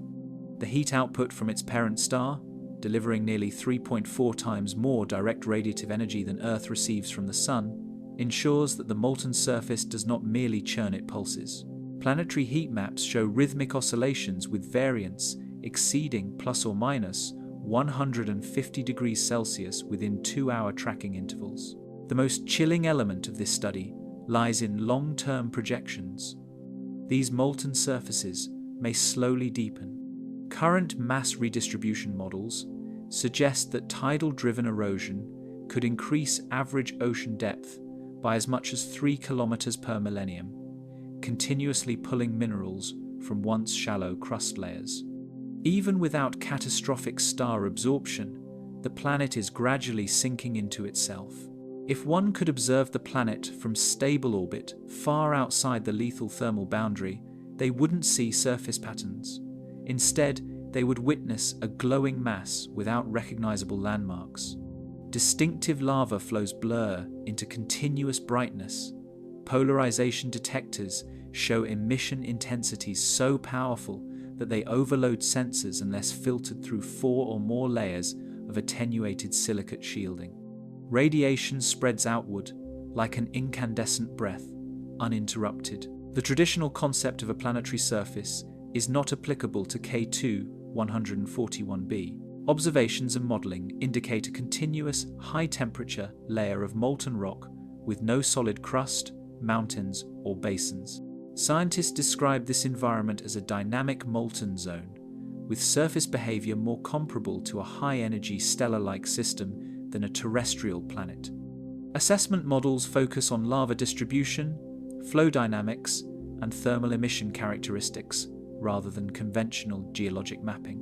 K2141b exhibits properties intermediate between a typical solid surface planet and a star-like luminous body, due to extreme surface temperatures, molten crust behavior, and high radiative flux from its star. Atmospheric recycling through magma vaporization. The atmosphere of K2141b is not a permanent envelope of gas like that of Earth or Venus. It is a temporary, continuously recycled exhalation, rising from the molten ocean. Instead of nitrogen and oxygen, or even carbon dioxide and sulfuric acid, the air on this planet is composed primarily of vaporized rock, repeatedly stripped from the surface, lofted into the upper layers by thermal force, driven across the globe by supersonic winds, and finally condensed and returned to the molten sea in a loop faster and more violent than any known geological or meteorological process. The entire cycle resets approximately every 18 hours, mirroring the length of the planet's orbit, meaning that each year, on K2-141b, witnesses a full atmospheric revolution of its own geological material. NASA atmospheric models from mid-2023, using adapted versions of the Rock 3D climate system, calculate that over 13 trillion tons of silicate material evaporate from the surface every orbital cycle. Of this, an average of 92-95% condenses back onto the twilight zone, where temperatures fall to below 1,500 degrees Celsius, significantly cooler than the dayside's 3,000 degrees Celsius extremes, but still hot enough to liquefy most materials known to exist on Earth. The remaining 5-8% of vaporized rock is believed to escape temporarily into the upper exosphere before gravity and convection pull it downward again. This cycle is so intense that some researchers at Heidelberg University have classified the planet's atmosphere as a variable phase silicate hydrosphere, a term typically used to describe highly fluid subsurface oceans, not atmospheric systems. Spectral analysis via JWST NIRSPEC observations at 3.5-4.9 microns captured distinctive peaks of silicon monoxide, confirmed as the dominant atmospheric constituent at over 51% concentration. Secondary elements include vaporized sodium at around 25-29%, magnesium averaging 9-12%, aluminum oxides at 2-4%, and trace titanium particles. The estimated atmospheric density at surface level ranges from 0.35 to 0.42 kilograms per cubic meter, roughly one-third that of Earth's air at sea level, but at temperatures exceeding 2,400 degrees Celsius, the thermal energy counterbalances medium pressure resistance, creating conditions hostile to any known solid-state material. Heat transfer inside this fluid layer progresses rapidly due to high molecular motion, making traditional atmospheric stratification non-existent.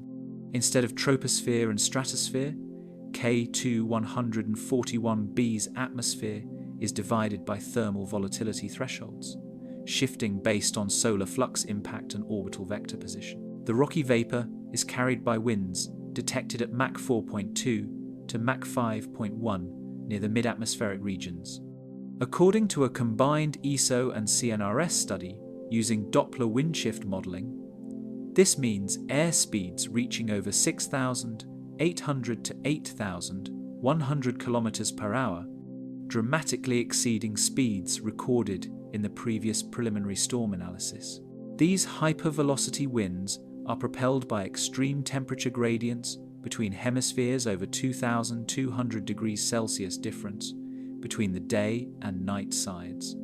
As the vapor moves across the planet toward the permanent night side, it rapidly cools by approximately 115 degrees Celsius per minute of travel time, resulting in geochemical condensation that causes molten rock particles to precipitate down onto the dark side's surface in intense storms.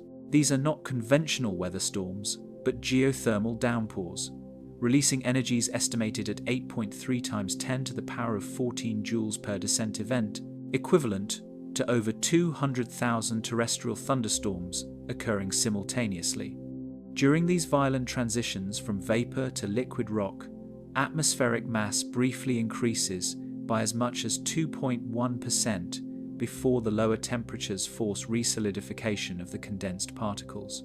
Surface mapping has shown that this continuous deposition forms temporary mineral layers up to 1.2 meters thick, only for them to be remelted as convection returns material to the lava seas. Data collected through radial velocity measurements from the TESS telescope indicate that K2-141b's atmosphere retains an approximate circulation pattern resembling a toroidal flow, wrapping around the equator and shifting vertically back toward the day side at a maximum estimated uplift speed of 1,100 meters per second. This process is theorized to be responsible for ongoing erosion of the planet's crustal underlayer, contributing to the deepening of magma oceans by an estimated 3 kilometers per 1,000 Earth years. The recycling not only influences surface depth, but also planetary stability. Constant removal and reintroduction of matter generate density fluctuations that may alter the planet's moment of inertia by up to 0.03% within 10,000 orbital cycles, potentially affecting rotational velocity microscopically, despite the stabilizing influence of tidal locking. Advanced thermodynamic simulation from Caltech's Adaptive Exoplanetary Analysis Group predicts energy dissipation from cyclic vaporization at 6 × 10⁶ watts per square meter, over 1,200 times greater than Earth's solar absorption rate. One study led by Dr. Jacob Marian in early 2025 suggested that if atmospheric recycling continues at the current intensity without significant mass loss from stellar wind impact, K2141b could maintain this dynamic equilibrium for another 30 to 50 million years, after which material depletion from the crustal strata could lead to rapid planetary collapse into a secondary molten core reshaping event. It is worth noting that no currently known atmosphere on any exoplanet recycles at remotely comparable speeds or scales. WASP-76b, noted for its iron rain phenomena, sees atmospheric circulation estimated at every 36 to 48 hours, contrasting sharply against K2141b's 18-hour clock.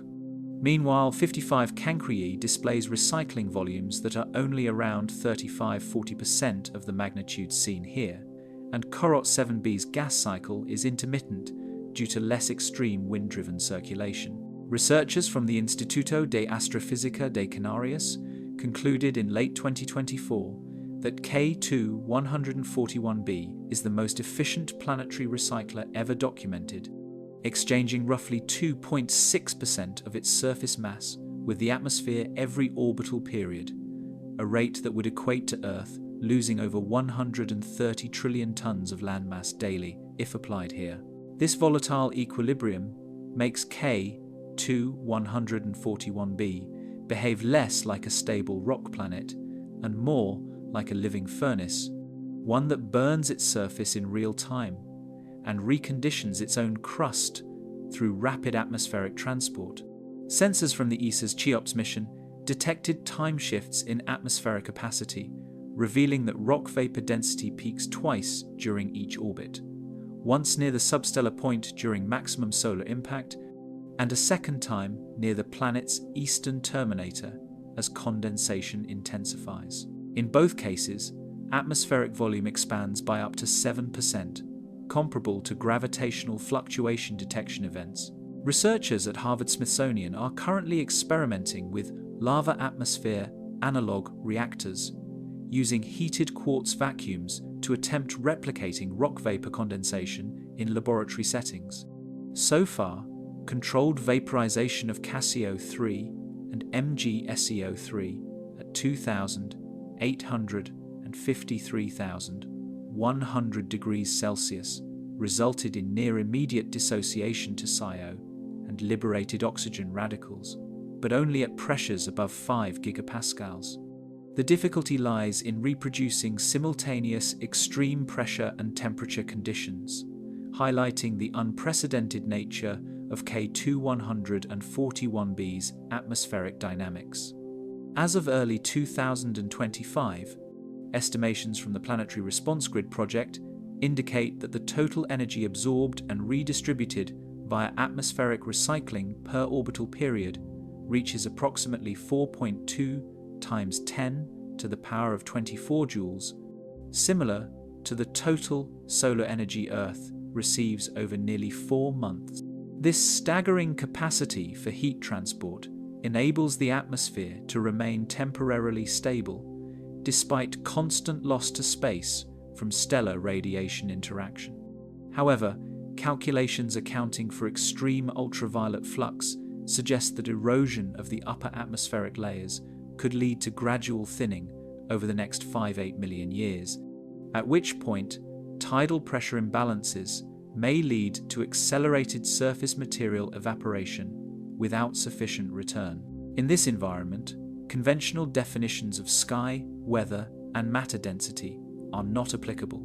The atmosphere consists primarily of vaporized silicate material, continuously evaporating from the surface, transported across the planet, and condensed back into the molten oceans.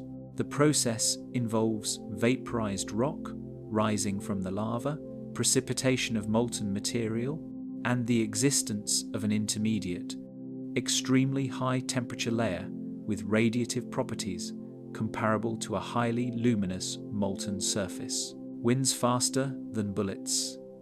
Mega hurricanes of rock vapor. The wind systems on K2-141b do not resemble terrestrial storms, or even the high-pressure jet streams seen on gas giants like Jupiter. They are kinetic engines of atmospheric devastation, driven by temperature contrasts so extreme that they propel material at speeds greater than most projectiles fired from modern firearms. On Earth, the firing velocity of a typical M16 rifle is around 945 km per hour. On K2-141b, rock vapor winds measured via spectral Doppler shift exceed Mach 5.3, corresponding to velocities of 8,200 to 8,700 km per hour, or nearly 9 times faster than the bullet. In these conditions, the term hurricane becomes fundamentally insufficient instead. Researchers refer to them as hypercyclonic silicate vortices. What was only briefly introduced there now becomes the core phenomenon. The fact that once vapor enters the atmosphere, its motion intensifies beyond simple heat redistribution. The extreme pressure gradients between the dayside, where surface temperatures reach 3,200 degrees Celsius, and the nightside cooler at roughly 1,250 1,500 degrees Celsius, create energy gradients exceeding 9.5 times 10 to the power of 12 joules per kilometer. Wind acceleration occurs because thermal pressure pushes vapor away from the substellar point, where solar radiation strikes directly, while the night side pulls material toward it due to rapid cooling and density increase. According to 2024 MIT Planetary Atmospheric Lab analyses using AI-enhanced wind vector modeling, the most intense continuous storm on record around K2-141b, codenamed Singularity Vortex, lasted approximately 12 full orbital cycles, or 216 Earth hours. During this time, atmospheric crossflow carried an estimated 3.7 quadrillion tons of vaporized silicate across the planet's horizon boundary. At peak phase tracking intervals, uplift velocity within the storm's structure reached 1,320 meters per second. To contextualize, this is nearly 3 times faster than Concorde's speed at maximum altitude and over 12 times stronger than Earth's strongest wind ever recorded, which was 408 kilometers per hour during Cyclone Olivia in 1996. These storms evolve as cylindrical corridor structures, stretching approximately 2,400 kilometers in cross-sectional width and rising up to 155 kilometers into the upper atmosphere, measured via wavelength intensity drop during synchronous occlusion events. High-resolution imaging using JWST's Advanced Tracking Grid demonstrates that major hypercyclonic zones maintain vertical temperature stability of plus or minus 80 degrees Celsius, a remarkably low variance for such energy density. This suggests that while the planetary environment is violently dynamic, internal storm structures remain surprisingly stratified, a clear indicator that K2-141b's atmospheric winds are not chaotic but highly organized under extreme thermodynamic constraints. Unlike hurricanes on Earth, which form due to latent heat release and Coriolis effect, K2-141b experiences no conventional Coriolis-driven rotation due to its tidal locking. Instead, rotation arises from lateral vortex momentum, driven by horizontal force vectors, as vaporized material is dragged from dayside to nightside and then forced downward. This gives rise to linear vortex spirals, not spherical spirals. These spirals operate as conveyor systems, moving rock vapor and cooled silicates. Some hypercyclonic bands extend continuously along the planet's equatorial track for up to 19,000 kilometers, verified through flux pattern mapping. One of the most dramatic observations occurred on the 30th of September 2024, when ESA monitoring detected a sudden intensified surge in storm activity near the Terminator region. The storm, designated Convection Layer Event C 2424-4, demonstrated destructive energy equivalent to 1.8 times 10 to the power of 15 joules in under 3 minutes of observation time. The team analyzing the data compared this burst to the energy released by roughly 430,000 Hiroshima-scale detonations, not spread over time, but compacted into a single atmospheric recoil. The event caused noticeable shifts in infrared reflectivity measurements, suggesting surface displacement beneath the storm surge. Another striking finding originated from the comparative atmospheric velocity study led by Dr. Isabel Reynaud at CNES. Using phase timing of signal absorption, they calculated that the strongest wind cell recorded would complete a full planetary circumference in approximately 2.1 hours, meaning the storm traveled the equivalent of Earth's equator distance, or 40,075 kilometers, almost every 126 minutes. Along these paths, the atmospheric thermal energy at boundary layers was measured at 3 times 10 to the power of 6 W, m squared, more than 1,300 times greater than Earth's solar heat absorption rate. The vapor density at peak storm centers typically reaches around 0.4, 1 plus or minus 0.03 kilograms per cubic meter, highly variable due to thermal fluctuations.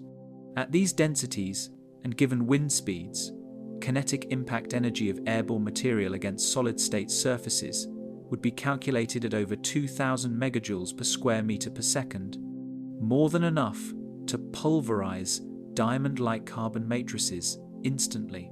Computer simulations predict that if even a small unmanned probe attempted atmospheric entry under these conditions, it would vaporize in less than 0.003 seconds, long before sensors could transmit data. That survival estimate corresponds to over 400 degrees Celsius heating per microsecond of material exposure, an order of magnitude faster than most engineered ceramic shielding can endure. While the vapor recycling understood previously occurs within an approximate 18-hour loop, the hypercyclonic winds represent the high-speed infrastructure of that cycle. Without these winds, material transfer between hemispheric dominions would take over 43 days. With them, that transit takes less than 3 hours, enforcing planetary stability through constant destructive balance. The hyperstorms interact directly with the thermal profile and gravity matrix.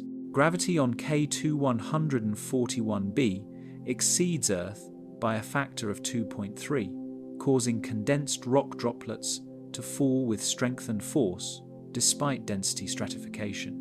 According to theoretical simulations by ETH Zurich's Planetary Physics Division, precipitation density during major storm events reaches values comparable to over 9,000 kilograms per cubic meter, forming molten downfalls akin to pyroclastic hypersqualls. At nightside impact, some droplets are believed to reach terminal downward velocity near 1,120 km per hour, faster than terminal velocity possible in Earth's atmosphere by an order of magnitude. Their impact causes localized surface fusion, observed as isolated bright spots in infrared imaging, disappearing within minutes under tidal heat. Of particular note is the identification of a polar jet region present at approximately 27 degrees axial inclination, revealed by long-duration optical observation over a 2024 monitoring period. This jet displays an unusually stable flow at approximately 6,200 200 kilometers per hour, without expected pressure pulse variation. Researchers theorize a potential topological transition zone beneath this jet, where subcrustal melt layers influence atmospheric coupling, but no definitive evidence exists due to observational limits. It becomes clear here that storms like these are not incidental, they are necessary conduits. Without high-speed atmospheric displacement, the recycling loops that govern K2141b's geochemical continuity would collapse, destabilizing the surface in hours. In essence, the planet sustains itself by tearing itself apart constantly.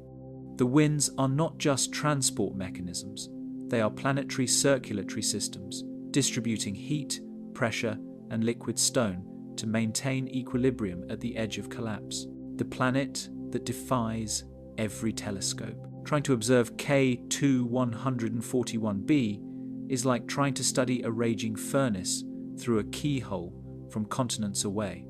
Despite being just 201 light-years from Earth, a remarkably accessible distance in cosmic terms, this planet refuses to be captured clearly. The extremity of its environment is not only hostile to spacecraft, but also to observational technology itself.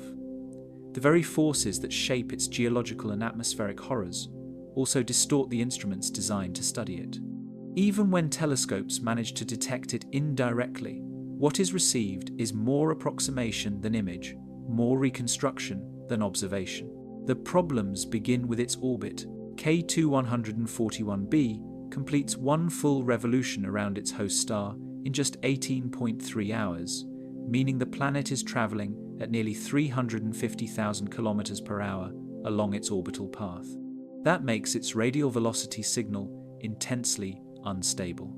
While traditional exoplanet detection via the radial velocity method measures the wobble of the star due to gravitational interaction, the speed of K2141b introduces Doppler shifts of up to plus or minus 35 kilometers per second, making spectral line analysis error-prone. Only high-precision instruments like the espresso spectrograph at the European Southern Observatory's VLT can detect signals with precision down to 10 centimeters per second. However, observations of K2141b push error margins to 3.7%, far beyond the ideal limit needed for accurate atmospheric composition readings. The planet is so close to its parent K-type star that the stellar brightness exceeds planetary emission by more than 10,000 times. Even state-of-the-art star suppression using coronagraphs cannot block out enough glare to isolate the planet clearly. This is significant because instruments like the Kepler Space Telescope, which originally detected the transit signal in 2018, rely on measuring only small dips in starlight, around 0.04% when the planet crosses in front.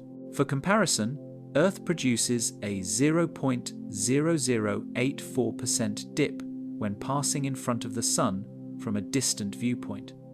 That means K2141b's transit signal is detectable but severely affected by stellar flare noise. In 2019, a study conducted at MIT revealed that nearly 28% of the data collected during transits had to be discarded due to luminosity spikes caused by stellar activity. The Spitzer Space Telescope, before its retirement in January 2020, captured infrared thermal signatures from K2141b's dayside. With surface temperatures estimated above 3,000 degrees Celsius, it emits radiation comparable to molten basalt radiative blackbody temperatures.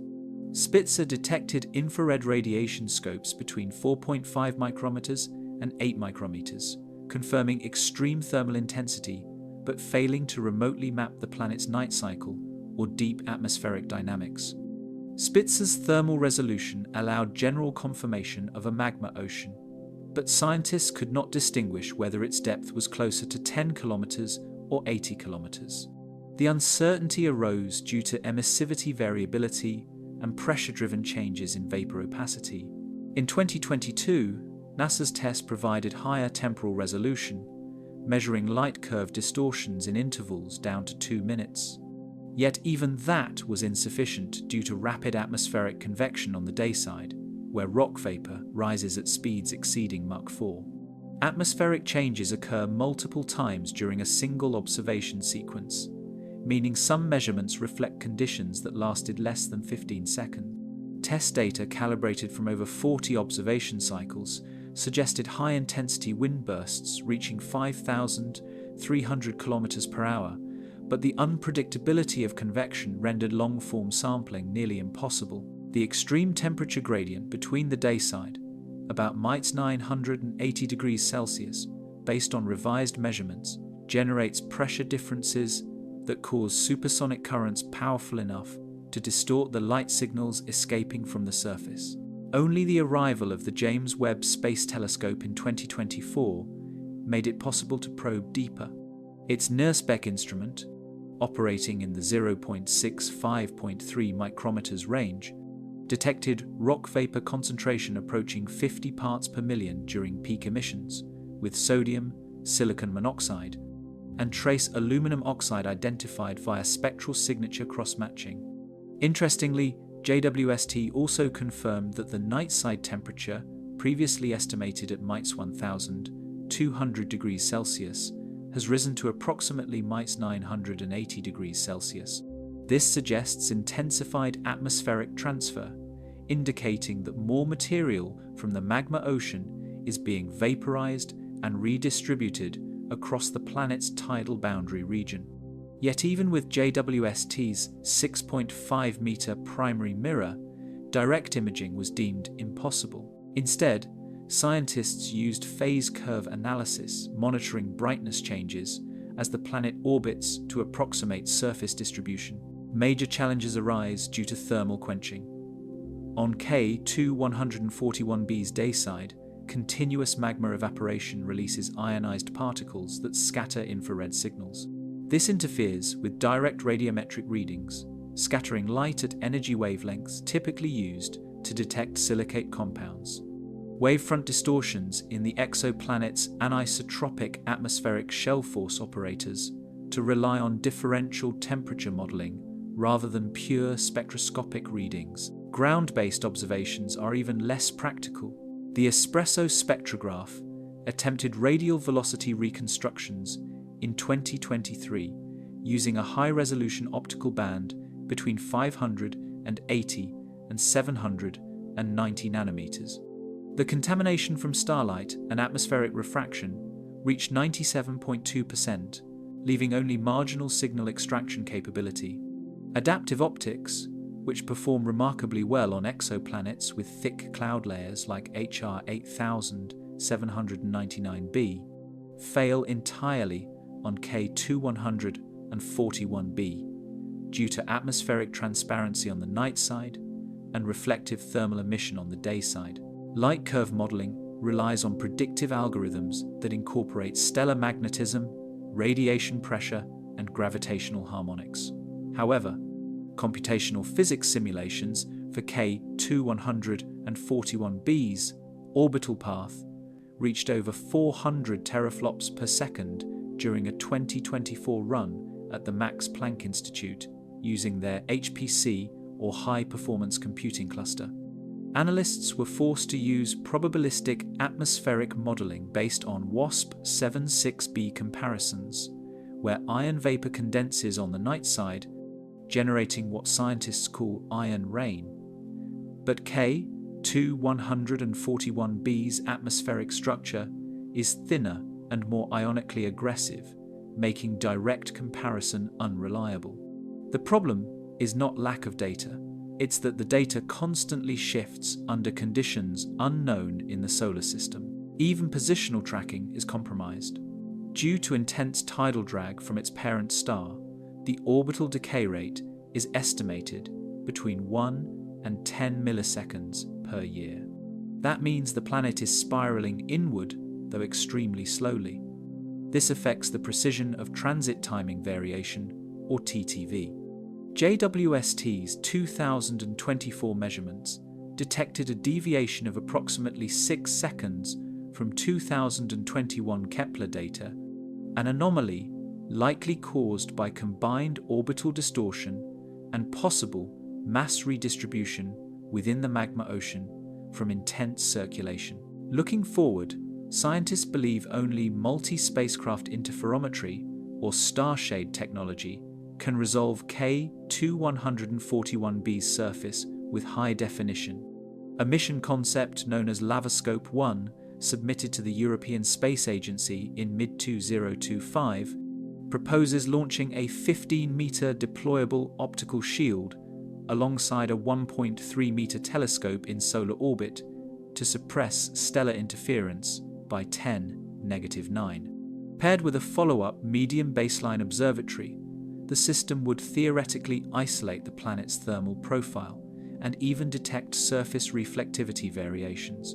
If approved, the earliest practical launch would be 2033-2035, with estimated cost ranges between €1.9 and €2.4 billion. It would be the first telescope designed explicitly to study magma planets. The planet's environment challenges the endurance of spacecraft and probes, as well as the limits of measurement techniques under extreme conditions.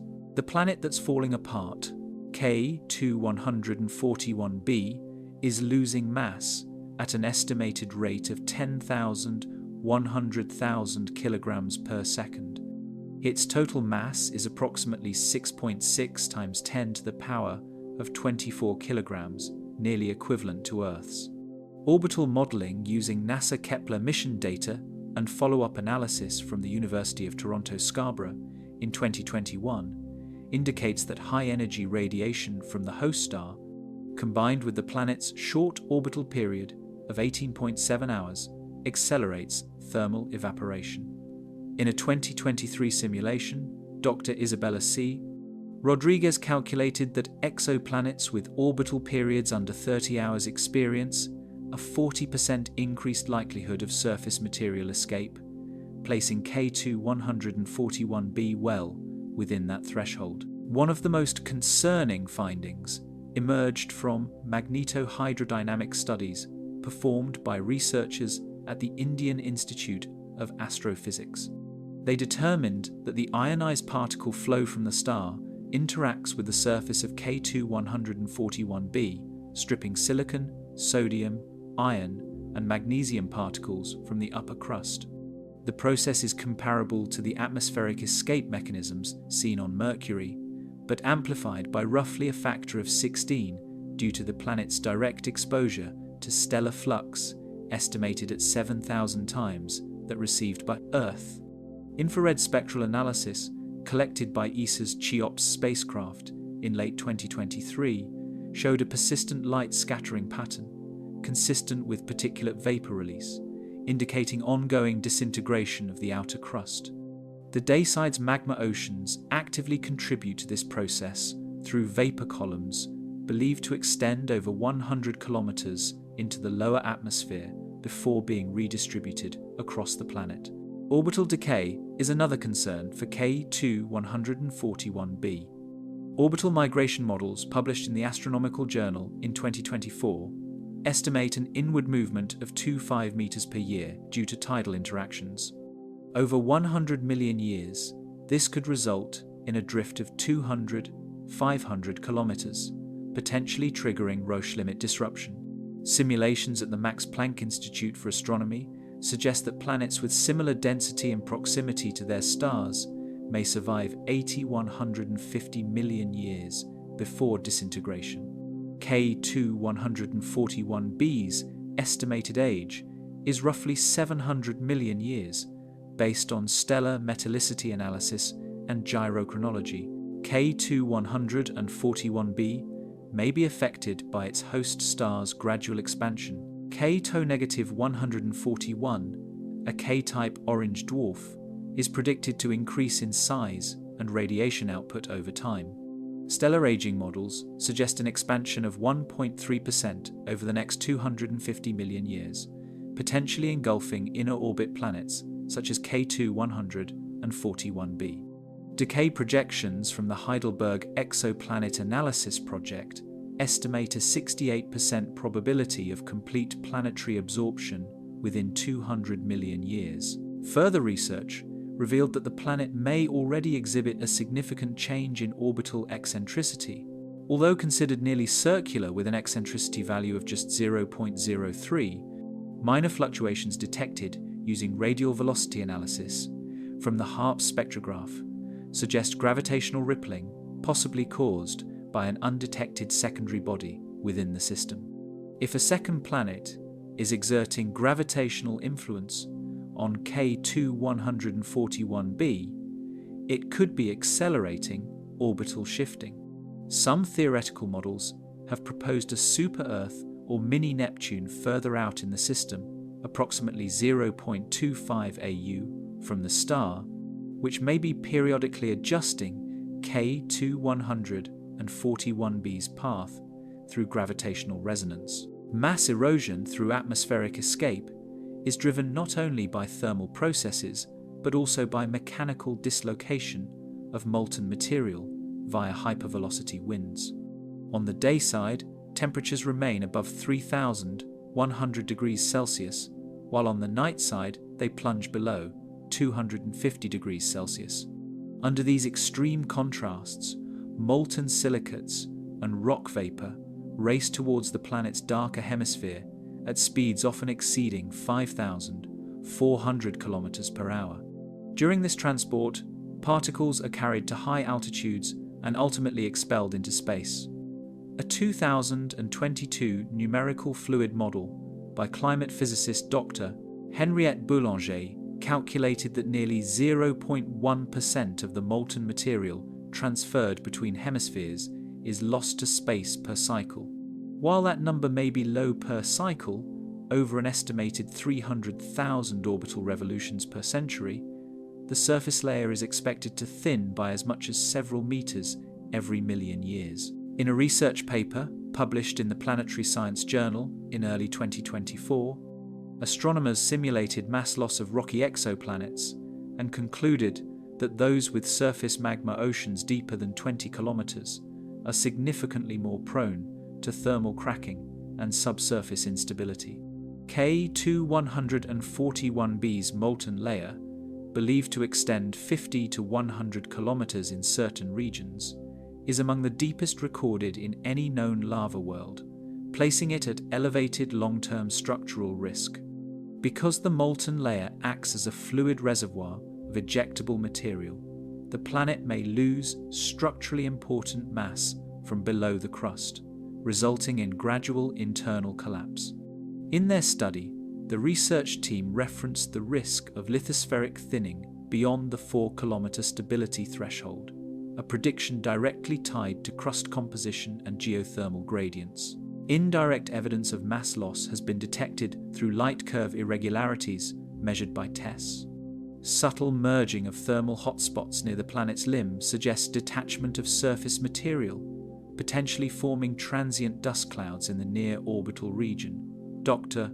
Monica Patel of NASA in 2024 reported a statistically significant decrease in brightness of approximately 0.032% across 5 observation cycles, consistent with particulate cloud formation. MIT exoplanet analysis labs estimate that if mass loss continues at 100,000 kilograms per second, K2141b could lose 0.12% of its total mass per million years.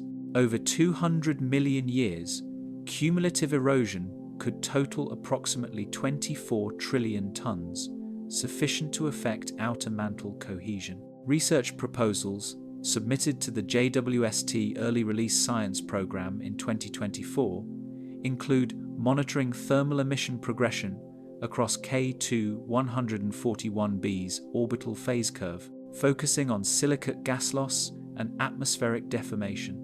These observations aim to detect active geological changes in real time. K2141b exhibits rapid mass loss due to supersonic winds and intense stellar radiation, gradually reducing its outer layers over time. Searching the edges, could life exist here? Scientists study K2141b to assess the physical and chemical limits for biological molecules under extreme conditions. The planet exhibits molten seas, dayside temperatures exceeding 3,000 degrees Celsius, atmospheric rock vapor cycling at supersonic speeds, and intense radiation exposure. Researchers examine these conditions to establish thresholds for molecular stability and structural cohesion. This work draws from extremophile research, thermodynamic biology, comparative exoplanetology, and astrobiological metrics developed by NASA's Exobiology Program and ESA's Planetary Habitability Assessment Initiative in 2023. Temperature alone rules out any known form of molecular stability required for life. Complex organic molecules degrade at temperatures above roughly 150 degrees Celsius, while amino acids denature at around 118 degrees Celsius in dry conditions and far lower in wet environments. On K2141b's dayside, ambient surface temperatures average 3,100 degrees Celsius, with localized hotspots estimated at 4,000 degrees Celsius using infrared mapping by Spitzer before its decommission in 2020. For comparison, the hottest known extremophile on Earth, strain 121, discovered near hydrothermal vents in 2003, survives only up to 121 degrees Celsius before molecular breakdown.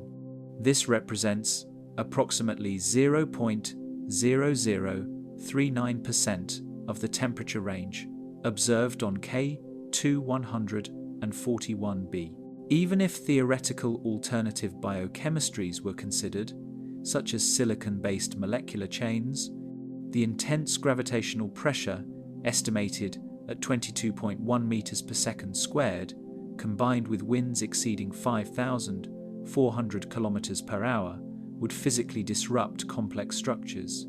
Researchers at Caltech's Exoplanet Life Resilience Division concluded in a 2024 simulation that silicon-based life would only be theoretically stable between 82 degrees Celsius and 1,200 degrees Celsius under controlled pressure gradients.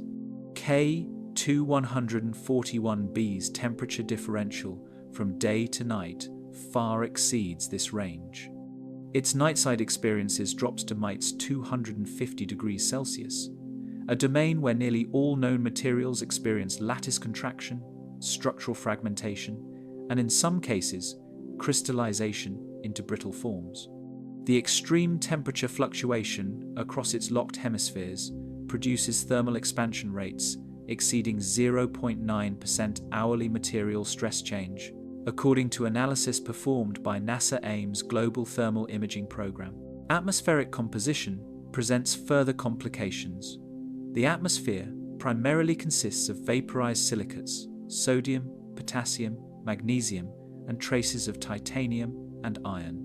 No detectable water vapor exists according to data collected from NASA's TESS mission in 2021 and further confirmed by JWST phase curve monitoring program in early 2024. Water, the primary solvent for known life processes, boils at 100 degrees Celsius at sea level on Earth and begins to evaporate around 374 degrees Celsius under 218 atmospheres of pressure.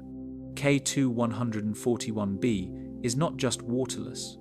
Its atmospheric composition lacks hydrogen molecules critical for organic chemistry. In addition, carbon is scarce in the upper layers of the surface, with measurements showing less than 0.01% relative abundance. Without carbon and hydrogen, fundamental organic synthesis cannot occur. Radiation is another lethal factor. The planet receives approximately 7,200 times more solar radiation per square meter than Earth, based on stellar proximity and output values published by the European Space Astronomy Centre in 2024. This includes high-energy ultraviolet emissions and X-ray burst waves from stellar flare events observed 6 times between 2022 and 2024.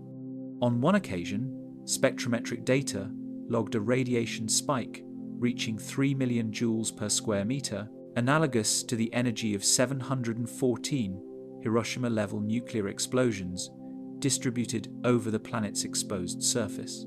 For reference, the maximum known tolerance for DNA-based systems is approximately 6 joules per kilogram before structural mutation becomes destructive. K2-141b exceeds viable radiation exposure by a factor of around 500 million. Pressure dynamics also contradict potential biological survival. On the surface, atmospheric pressure is estimated at 10 bars on the day side, but collapses to near vacuum levels on the night hemisphere. The transition zone along the terminator produces extreme compression bursts, forcing rock vapor condensation at supersonic velocities. During a 2023 fluid dynamics simulation at Stanford Exoplanet Aeronautics Lab, these transition dynamics were shown to generate micro-explosive fluctuations, equivalent to over 4,000 decibels of force impact momentarily. For reference, biological systems on Earth experience structural failure under sustained pressure shifts beyond 1,000 decibels. Gravity's strength, measured at 22.1 meters per square second, which is around 2.26 times that of Earth, further complicates biological motion. Microbial evolution in high-pressure environments, such as Mariana Trench, where organisms endure roughly 100 megapascals, offers a loose comparison. However, K2-141b's crustal pressure estimates exceed 400 megapascals in some molten regions due to combined gravitic and thermal stress. No terrestrial extremophile testing has demonstrated survival beyond 130 megapascals. In a controlled experiment conducted at the Woods Hole Oceanographic Institution in 2023, microorganisms subjected to pressures at 210 megapascals experienced irreversible membrane liquefaction. Magnetic shielding, a crucial factor for life on Earth, is effectively non-existent on K2-141b.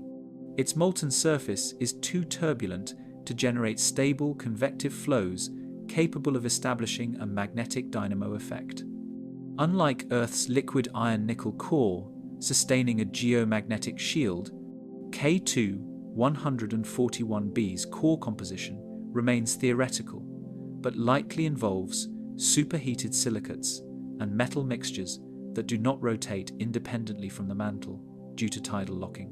Detected surface anomalies from Kepler 1649 observation sequences suggest magnetic shielding intensity less than 0.02% of Earth's. With no protection, charged stellar particles strike directly, stripping the atmosphere and any molecular structures. After simulating magnetosphere failure using data gathered from NASA MAVEN study analogues in 2024, astrophysicists concluded that even theoretical molecules would disintegrate in under 0.000007 seconds upon exposure.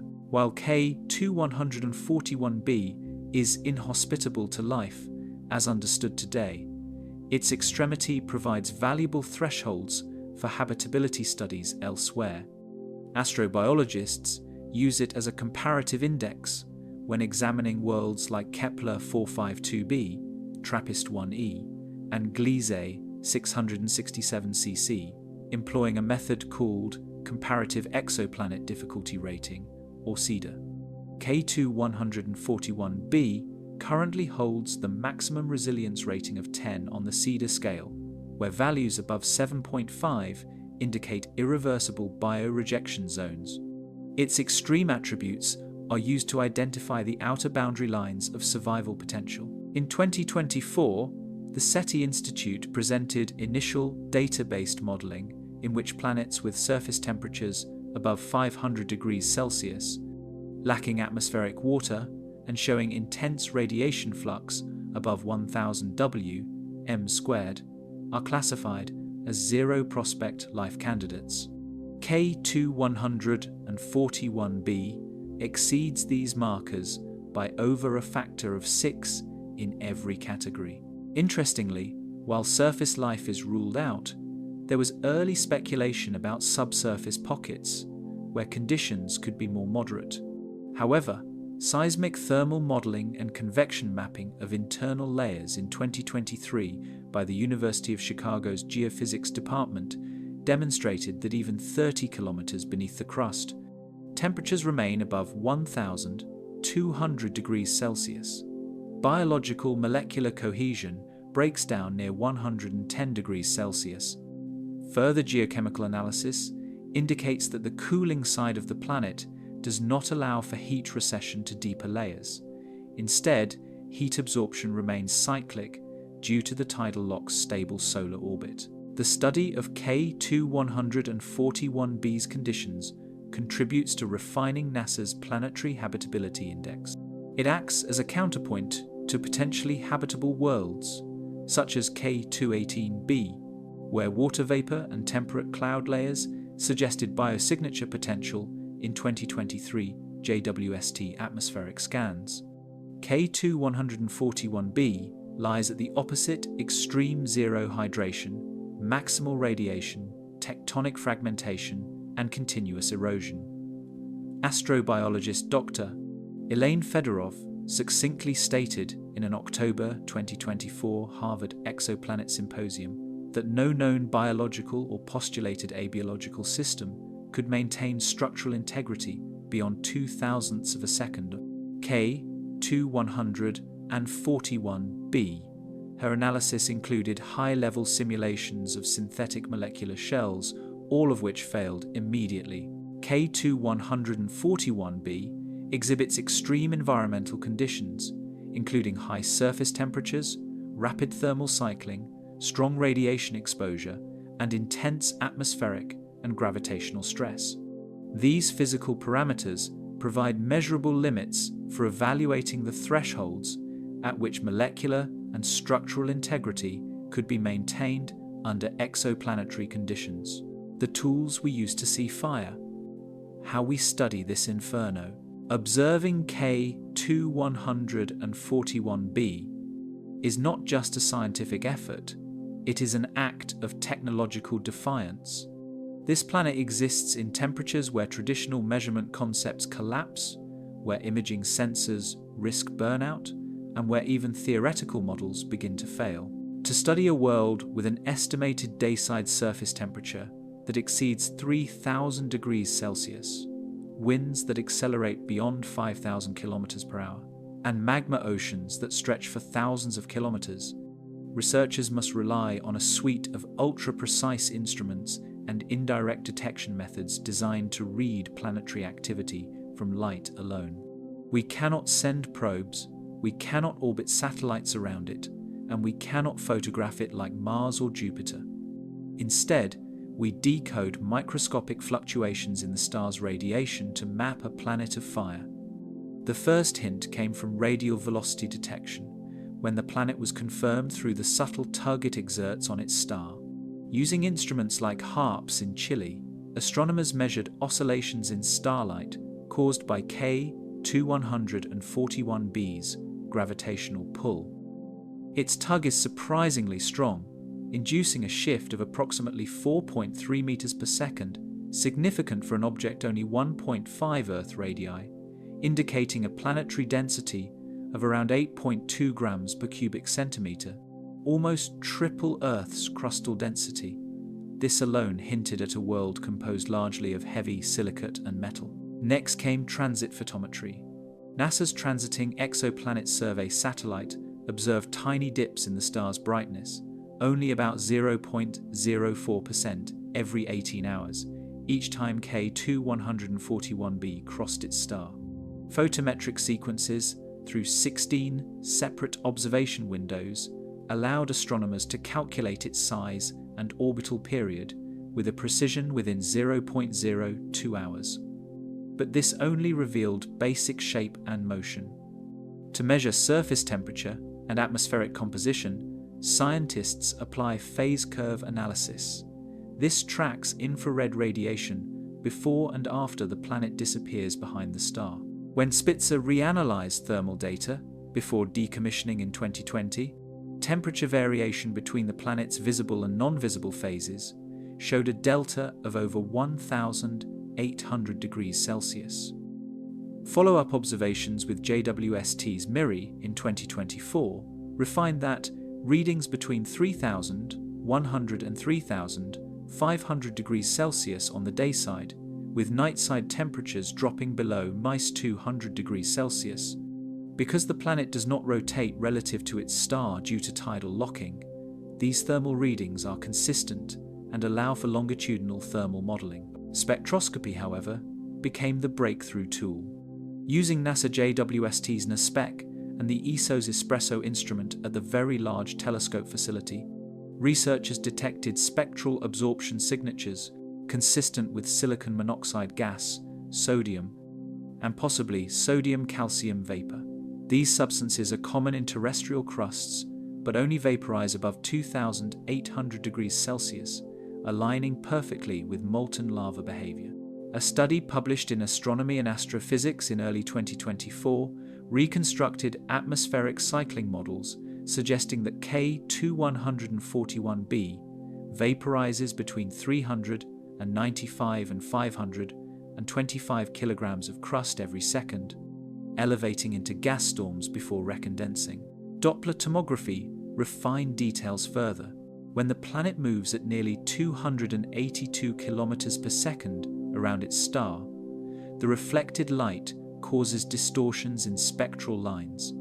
Interpreting these distortions allowed astronomers to estimate that the rock vapor atmosphere extends up to 45 kilometers beyond the magma surface before collapsing under gravity. Only planets with extreme heat retain such vapor, and only temporarily it constantly recycles between liquid and gas. Direct imaging is impossible. Even the powerful coronagraphs used to image exoplanets like HR 8799 BCD or Beta Pictoris b cannot isolate K2141b due to its proximity. It orbits only 0.007 astronomical units from its star, 20 times closer than Mercury to the Sunday. Contrast ratio between star and planet is estimated at 1,000,000 well beyond current optical range. Adaptive optics struggle due to the angular separation of less than 0.2 milliarcseconds. To counter this, astronomers rely on secondary eclipse spectroscopy. When the planet is eclipsed by the star, any decrease in infrared radiative output indicates the planet's energy emission. JWST NIRCam recorded a measurable decline of Ms 54 watts per square meter during eclipse, which spatial modeling translated into molten silicate emission properties. That data, processed using algorithms like ExoFast2 and LightCurve, gave provisional confirmation of magma oceans that may exceed 30 kilometers in depth and flow in tidal patterns influenced by solar-induced stress. Computational models are essential. More than 10 million simulations are performed using Bayesian inference refinement to match data points to planetary models. Researchers simulate rock vapor cycles, magma circulation, and thermal redistribution using supercomputers like NASA's Pleiades and the European Prace Network. One notable run, using 11.6 petaflops of computing power, simulated 10 planetary atmospheric cycles and confirmed the likelihood of nighttime crustal freezing followed by lava migration inward during stellar heating expansions. Researchers are now developing specialized tools to observe lava worlds, proposing high-temperature spectrographs optimized for elemental absorption between 1,800 and 5,500 Kelvin.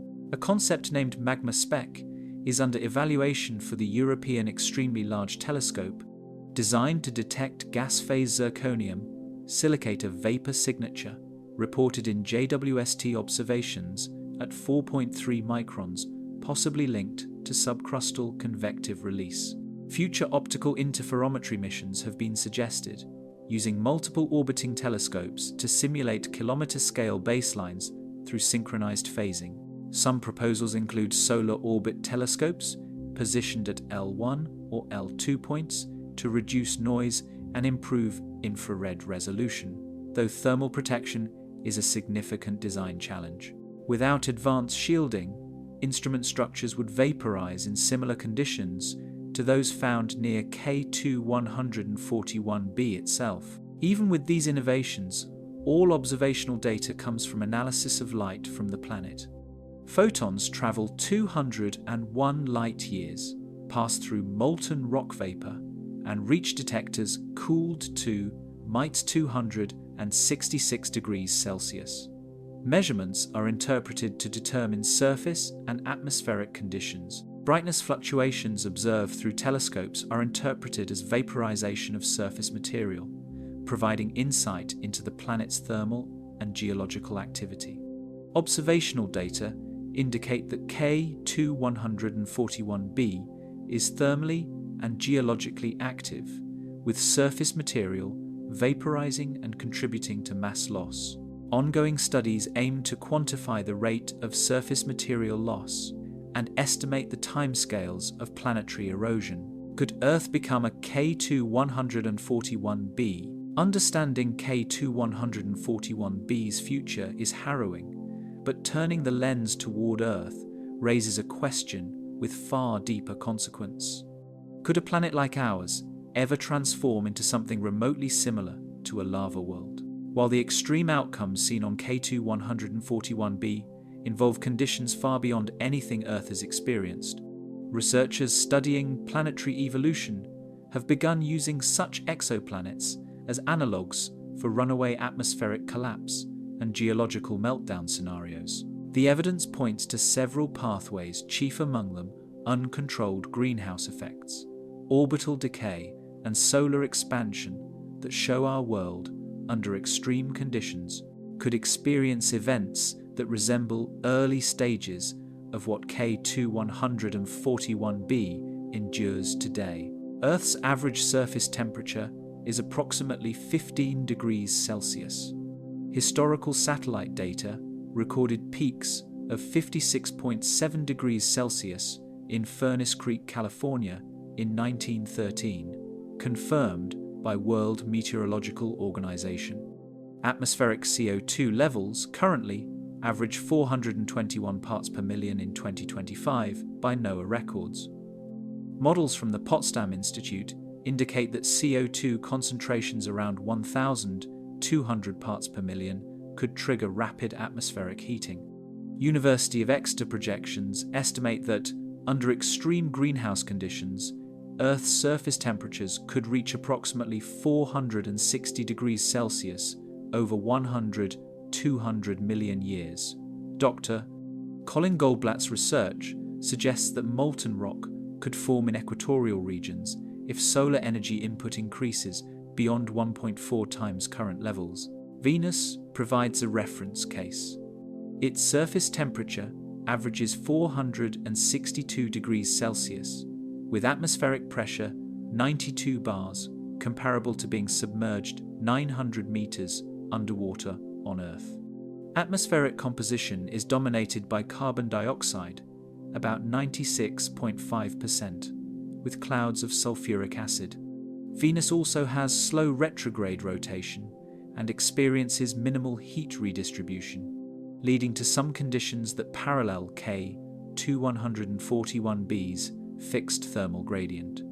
NASA's Magellan probe from 1,991,994 detected mountainous regions, particularly Maxwell Montes, that may contain traces of lead sulfide and bismuth sulfide, indicating possible high-temperature metal precipitation processes. While it does not rain molten rock currently, Venus's past may have included magma oceans approximately 4 billion years ago.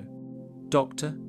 Alessandra Mastrobuono Battisti from the Weizmann Institute published in Nature Geoscience that early Venus might have maintained a molten state similar to modern K2-141b for nearly 15 million years post-formation. For Earth to approximate similar conditions, the Sun's energy output would need to increase significantly.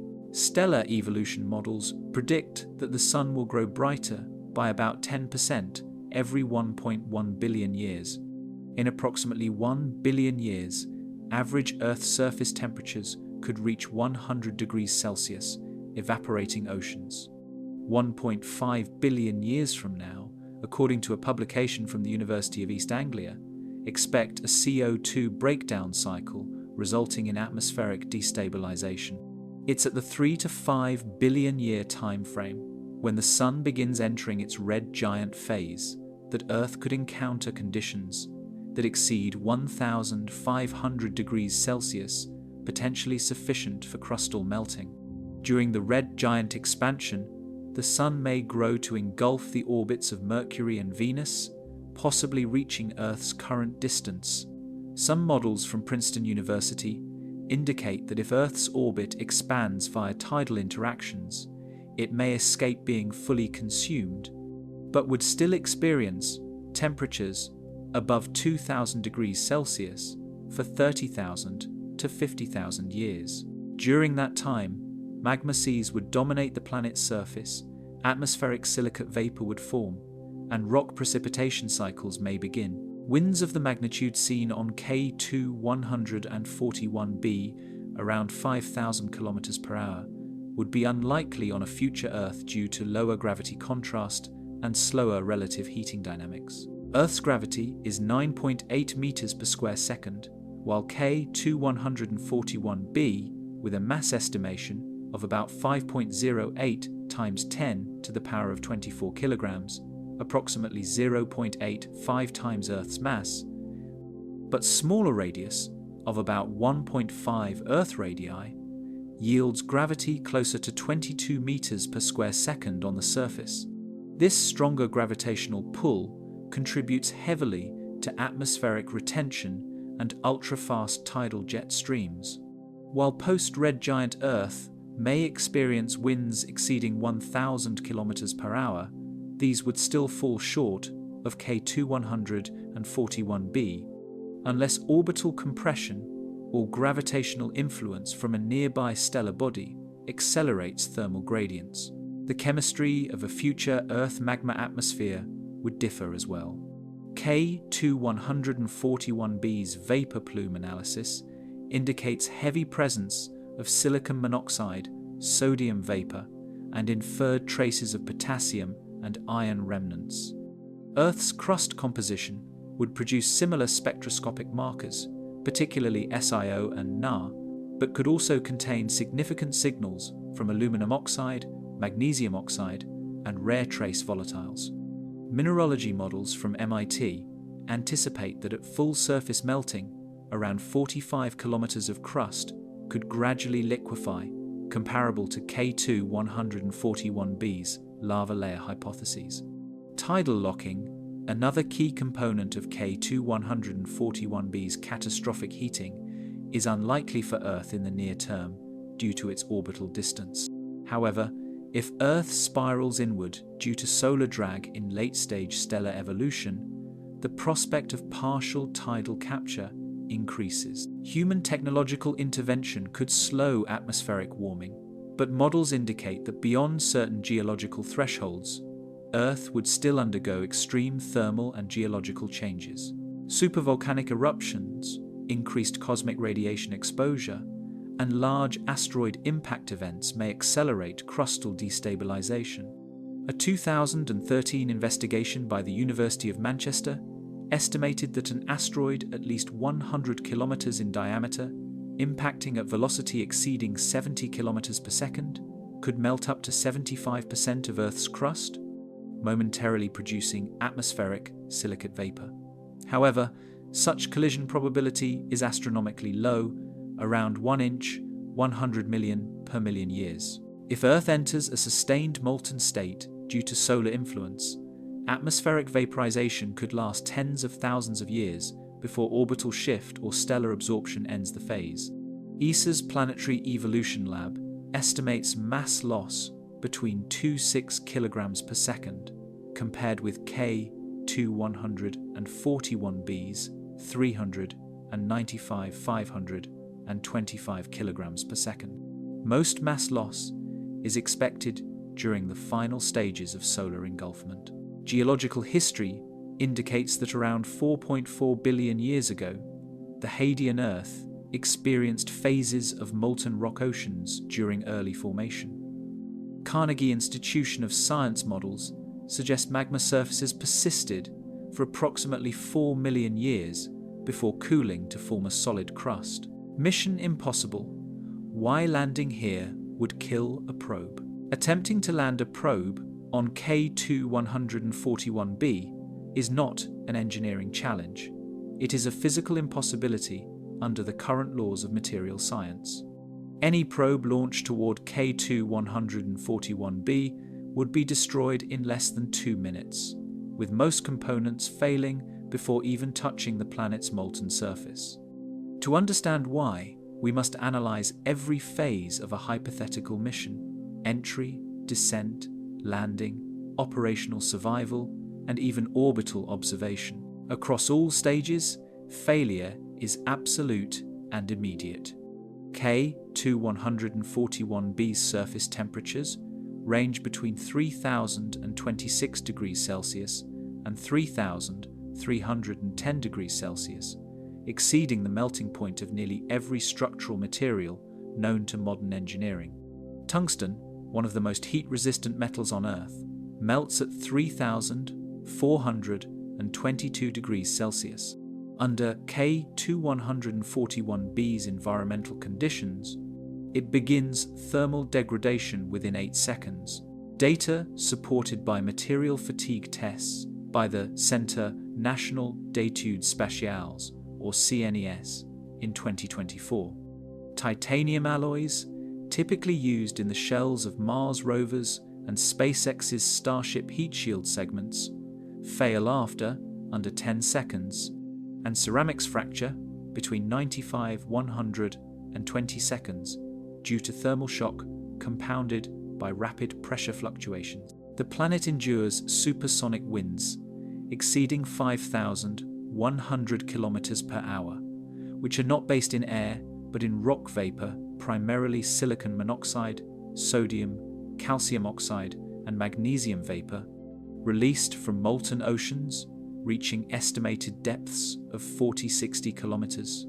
These winds carry abrasive molten particulate matter, traveling at speeds faster than rifle bullets. A 2024 ETH Zurich simulation using Direct Simulation Monte Carlo, or DSMC modeling, calculated expected frictional erosion of 1.1 millimeters per second on tungsten carbide surfaces. This would completely strip a lander's structural integrity within 90 seconds. Orbital radiation is even more severe. K2-141b orbits its host star at 0.00716 AU, meaning it receives nearly 7,000 times the solar flux of Earth, estimated at to 9,350,000 m². Radiation exposure exceeds 500,000 Gray in less than 3 minutes, where 1,000 Gray is lethal to unshielded electronics. Even the Parker Solar Probe, built to survive temperatures of 1,377 degrees Celsius near our Sun, would deteriorate instantly here. Its carbon-carbon composite shields would chemically react with rock vapor, becoming unstable at 2,900 degrees Celsius. According to NASA's Extreme Systems report in 2023, K2-141b surpasses the probe's tested durability by a factor of at least 2.1 times. Descent systems are non-functional. Typical atmospheric braking methods used on Mars, such as supersonic parachutes tested at 1,500 kilometers per hour and is less than 300 degrees Celsius, are inapplicable. There is no stable air, only mineral gas. Retro thrusters cannot operate effectively in such low-density vapor, and any liquid propellant would boil instantly. ESA's Exo-Boundary program indicated that hydrazine-based landing systems would systematically explode from spontaneous decomposition within 9-11 seconds of exposure. Mechanical stabilization mechanisms like gyroscopic balancing, fail too. Rock vapor storms create pressure oscillations between 5 and 70 bars within 40-60 seconds. For perspective, Earth's sea level pressure is 1 bar, and NASA's Perseverance rover was designed for pressures as low as 0.007 bars on Mars. Venus landers, such as Venera 13 inches 1981, endured 92 bars at 465 degrees Celsius for 127 minutes, but even that environment is gentle compared to K2141b.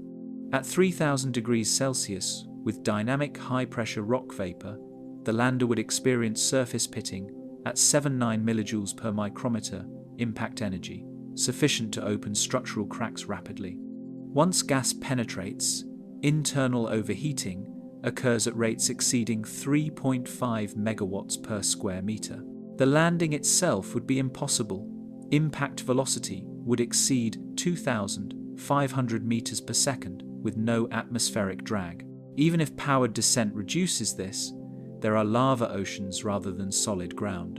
Depth models from 2024 adaptive tomography suggest an average molten layer of 45 kilometers, consisting of basaltic and ultramafic lava heated beyond terrestrial viscosity limits. Contact would cause instantaneous liquefaction of any probe's legs, followed by disintegration from thermal conduction, modeled at 20.4 megawatts per square meter.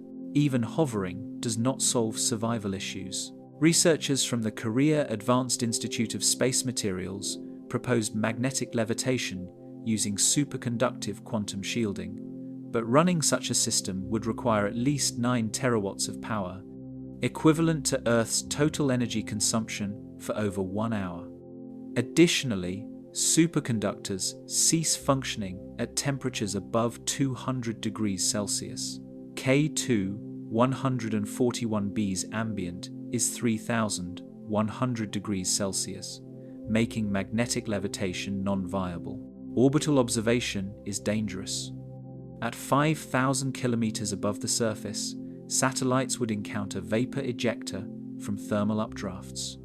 ESA's atmospheric plume mapping suggests that rock and metal plasma jets reach altitudes of up to 8,200 kilometers.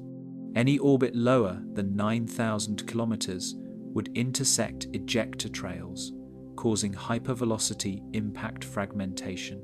Even above that, exposure to stellar radiation would degrade exposure shielding at rates 10 times faster than current low Earth orbit satellite erosion rates. Communication delays further complicate mission planning. Any command takes 402 years round trip, making real-time control impossible. A lander vaporizing in under 2 minutes would cease all telemetry long before any observation of failure reached Earth. Based on modeling from the 2024 International Conference on Deep Space Telemetry, the lander's final signal would be received on Earth around the year 2426, meaning humanity would learn about failure centuries after it occurred. Cooling systems fail too. A continuous presence on the surface would require cryogenic liquid nitrogen cooling at 3.6 gigatons per hour, surpassing the total annual global nitrogen production by a factor of 2,500 times. Insulation would need to exceed the thermal resistance of aerogel, currently at 0.017 W mK, by at least 140 times, which is not feasible using known materials. Even theoretical materials struggle. Quantum phase stabilized composites discussed at the 2024 Geneva Extreme Habitat Symposium, predicted to withstand up to 4,500 degrees Celsius, require containment in vacuum chambers and magnetic stabilization fields, not physical planetary operation. Alloy X209HT, proposed by CERN and constructed with hafnium carbon nanoparticles, theoretically resists 4,000 degrees Celsius, but crumbles under wind speeds is greater than 1,000 kilometers per hour. K2141Bs exceed 5,100 kilometers per hour. Dr. Amara Vekic, ESA Forward Environment Panel, stated, "We might be able to land on the Sun with proper protection before we could land safely on K2-141b. The Sun's outer photosphere is approximately 600 degrees Celsius cooler than K2-141b's surface. No mission plans exist for near-surface solar landing, highlighting the extreme thermal and material conditions on K2-141b. Current technology cannot enable a probe to survive landing on K2-141b under known physical conditions." 2024 reveals a planet in overdrive. Just when scientists believed they had reached the limits of what could be known and endured about K2-141b, 2024 eliminated any remaining sense of stability surrounding this infernal planet. Updated readings from the James Webb Space Telescope, combined with spectral recalibrations using ground stations in La Palma, the Atacama Desert, and Mauna Kea, redefined what we understand about extreme exoplanet physics. Instead of settling into the terrifying numbers previously established, K2-141b appears to be worsening, intensifying, becoming more volatile, almost as if the planet itself is accelerating toward cosmological disintegration. The new models reveal that K2-141b's surface temperatures may now reach up to 3,730 degrees Celsius, an unprecedented increase by approximately 430 degrees Celsius compared to measurements taken in 2021. Based on comparative thermal analysis conducted by the University of Toronto Astrophysics Department in 2024, this suggests that the planet is actively heating, not due to internal geological mechanisms, but because of stellar intensification from its host star, K2-141, which is believed to be increasing its luminosity by about 1.9% per decade.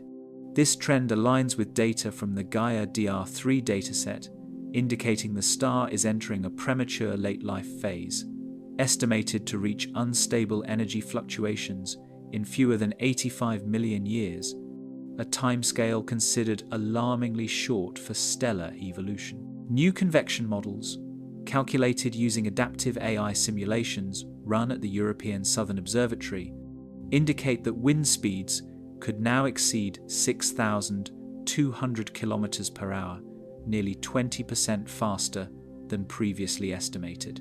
The most shocking revision concerns the chemical composition of the atmosphere. Earlier assumptions focused primarily on sodium, silicon monoxide, and trace magnesium, but 2024 spectral deconvolution detected vaporized titanium, zirconium, and even vanadium dioxide, substances never before observed in gaseous form on any planetary body. These findings suggest that not only rocks but raw metals are sublimating into the atmosphere, evidence that the upper mantle may now be undergoing superheating beyond predicted planetary tolerance ranges. The detection of titanium vapor marks a first in exoplanet research. When replicated in laboratory plasma chambers at IRSTI Lyon, titanium vapor combustion reached energy release peaks of up to 167,000 joules per cubic meter, comparable to a military-grade detonation every 14 seconds per square kilometer. More distressing is the behavior of the planet's molten rock ocean. Previous depth estimates averaged 40-60 kilometers, but using updated interferometric simulations, researchers deduced the magma layers are deepening, possibly reaching 83 kilometers in some equatorial regions, as hot mantle materials expand and sink under relentless stellar bombardment. Instead of stabilizing K2-141b's geology is becoming more liquid and less structurally coherent, amplifying volatile resurfacing. A time-lapse model from ETH Zurich using differential thermal decay rates predicts that at current intensification levels, the molten ocean may engulf most surface protrusions within 2.7 million years, effectively transforming the planet into a molten sphere with no solid landmass. JWST's near-spec instrument, tasked with analyzing thermal gradients across the planetary dayside, recorded peak irradiance fluxes exceeding 10,400 W/m squared, compared to the previously accepted 9,350 W/m squared.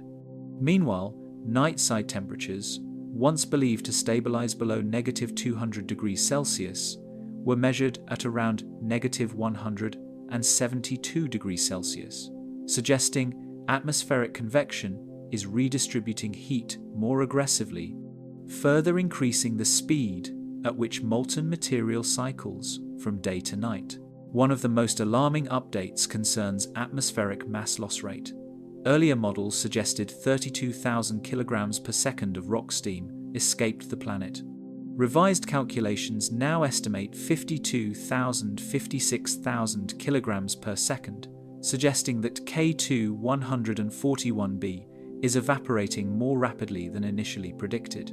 That equals nearly 4 Olympic-sized swimming pools of molten rock lost every second, injected into space in expanding mineral plumes. If this rate continues, the planet could lose up to 1.3% of its total mass every 10 million years, evidence that it may be on track to complete material dissolution before being consumed by its star. Further distress comes from the detection of ionized silicon plasma jets, accelerating at 5.9 times 10 to the power of 5 grams force through magnetic interaction. These jets were observed in a 2024 high-resolution Doppler shift analysis, measuring velocity transitions up to 39.4 kilometers per second, which is not only physically destructive, but implies new forms of electromagnetic instability forming in the upper atmosphere. Space weather monitors from the Copenhagen Institute of Interstellar Plasma Dynamics confirm the jets induce magnetic turbulence exceeding 5,000 nanoteslas, an anomaly considering Earth experiences geomagnetic storms at to 500 nanoteslas during a significant solar event.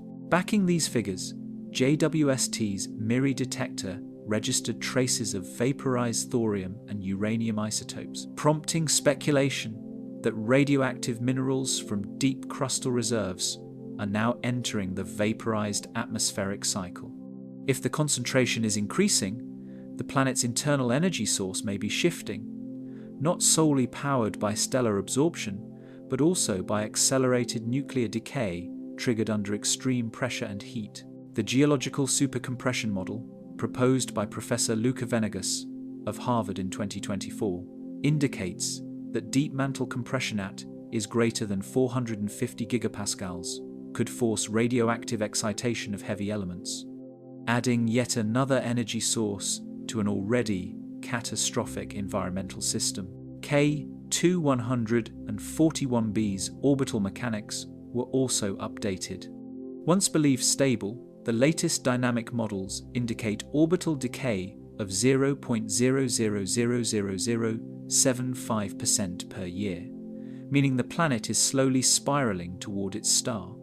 Using integrated orbital decay projections presented at the 2024 International Exoplanet Congress, the collision or complete disintegration scenario is estimated to occur within 23 to 28 million years, which is remarkably soon in cosmological time. Furthermore, the silicate glass atmospheric layer, previously thought to act as a partial reflective barrier, has been reclassified as an active plasma mirror due to high infrared reflectivity. This reflectivity was measured at 64.2%, meaning more energy is trapped within the planet's thermosphere than released into space, further increasing surface heating, a positive feedback loop resembling a runaway greenhouse, but with molten rock instead of water vapor. A supplementary discovery in late 2024 adds another layer of extremity. Peak winds reaching 6,800 kilometers per hour in equatorial zones during thermal upbursts. At these speeds, energy impact upon exposed material exceeds 118,000 joules per cm squared, enough to pulverize reinforced tungsten carbide within 0.38 seconds.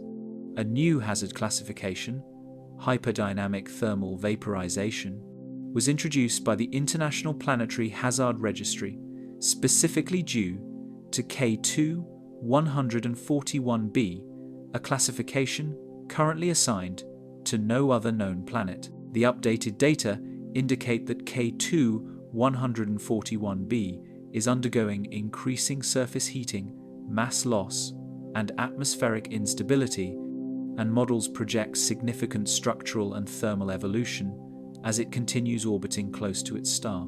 The 2024 ESA Extreme World Assessment Committee concluded that K2-141b exhibits accelerating environmental changes beyond previous models, rather than stabilizing at previously estimated extremes. If these trends continue, future observations may show substantial mass loss and altered surface conditions, potentially rendering the planet increasingly difficult to detect over time. Deadlier worlds loom, planets worse than K2-141b. The haunting escalation seen in K2-141b's latest 2024 data would be enough to define it as a planetary horror beyond anything our technological eyes have witnessed. Yet the most chilling revelation in modern exoplanet research is that it may not be the worst. As telescopes refine their detection thresholds and space missions improve spectral sensitivity, scientists are uncovering even more violent worlds, each redefining extremity and expanding the boundaries of planetary survival physics. A leading example is HD 189733b, a gas giant located approximately 64.5 light-years away in the constellation Vulpecula, infamous for conditions that surpass atmospheric violence modelled on K2-141b. The planet's skies are believed to be filled with silicate particles, and winds reach 8,700 km per hour over Mach 7, surpassing speeds recorded on K2-141b's recent readings. This world exhibits one of the most visually striking phenomena: sideways rain composed of molten glass due to intensely heated atmospheric layers where condensed silicon dioxide crystals form and then are violently thrust by lateral winds. Simulations conducted at the University of Exeter's Exoplanet Climate Laboratory in 2023 estimate that any object exposed on HD 189733b's dayside would disintegrate in less than 3 seconds, not from melting, but from being shredded through abrasive, vaporized glass propelled at hypersonic speeds. Another global hazard contender is WASP 121b, located about 850 light-years from Earth. Classified as an ultra-hot Jupiter, it orbits its host star so closely that the upper atmosphere reaches around 2,700 degrees Celsius, allowing iron and magnesium to vaporize, then rise and condense into stratified clouds before being ejected into space. JWST observations from April 2024 reported atmospheric expansion beyond gravitational containment, with mass loss exceeding 1.2 times 10 to the power of 14 grams per year, approximately 6 times higher than K2-141b. Equally startling is Corot 7b, which shares many characteristics with K2-141b, but presents unique deviations. Only 489 light-years away, it orbits its star at just 0.017 AU, maintaining 144 times the solar irradiation Earth receives. Its surface temperature is estimated at 1,980 degrees Celsius on the day side, though slightly cooler than K2-141b. However, the disturbing factor lies beneath its surface density: 7.5 grams per cubic centimeter, nearly 3.2 times Earth's average, implying a predominantly metallic core and possibly a complete absence of any liquid phase boundary, rendering internal heat transfer far more violent. The ESA Korot mission concluded that seismic disruption on Korot 7b occurs hourly, producing tectonic eruptions ejecting up to 4 cubic kilometers of magma per event, exceeding typical terrestrial volcanic output. One more extreme case is Kelt 9b. This giant planet orbits a 10,000 K A-type star and remains the hottest exoplanet ever measured. Recorded dayside temperatures exceed 4,300 degrees Celsius, hotter than the surface of some stars, such as red dwarfs like TRAPPIST-1. According to NASA's 2024 thermal infrared data, its atmospheric layers cannot exist in standard chemical states. Molecules are torn apart into individual atoms under constant photodissociation, meaning normal weather patterns physically cannot form. The atmosphere primarily consists of atomic iron, ionized calcium, and strip-mined hydrogen, with no evidence of stable clouds or thermal inversion zones. Modeling conducted by MIT's Computational Stellar Research Group suggests any solid probe or high-tensile material would vaporize at 1,200 kilometers altitude before atmospheric entry, which is higher than where Earth's ISS orbits. One candidate is the exoplanet OGLETR-56b, orbiting just 0.023 AU from its host star, where atmospheric pressures exceed 200 bars. High metal analysis indicates gold and platinum vapor signatures, suggesting internal temperatures sufficient to liquefy precious metals. The intense dynamics of its Roche limit proximity indicate a likely complete tidal breakdown within 12 million years, shorter than projections for K2-141b's decay. Turbulence modeling by the Shanghai Planetary Dissolution Institute in 2025 predicts that OGLETR-56b could experience planetary fragmentation events, possibly observable as micro-impact clusters by JWST by 2031. Janssen, also known as 55 Cancri E, located 41 light-years away, displays surface temperatures approaching 1,900 degrees Celsius and an atmospheric composition potentially rich in carbon-based minerals, including high-form diamond structures under extreme compression.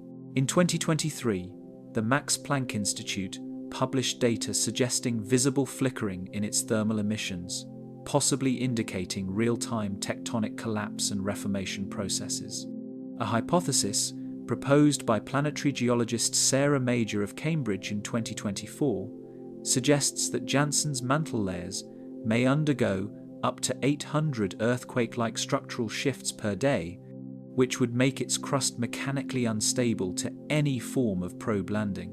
Astronomers examining stars like Kepler 7a, HD 63433, and TOI 849 report that K2-141b, like planets, may exist in high-temperature states with potential for extensive material loss, producing orbital mineral debris detectable long after core disintegration.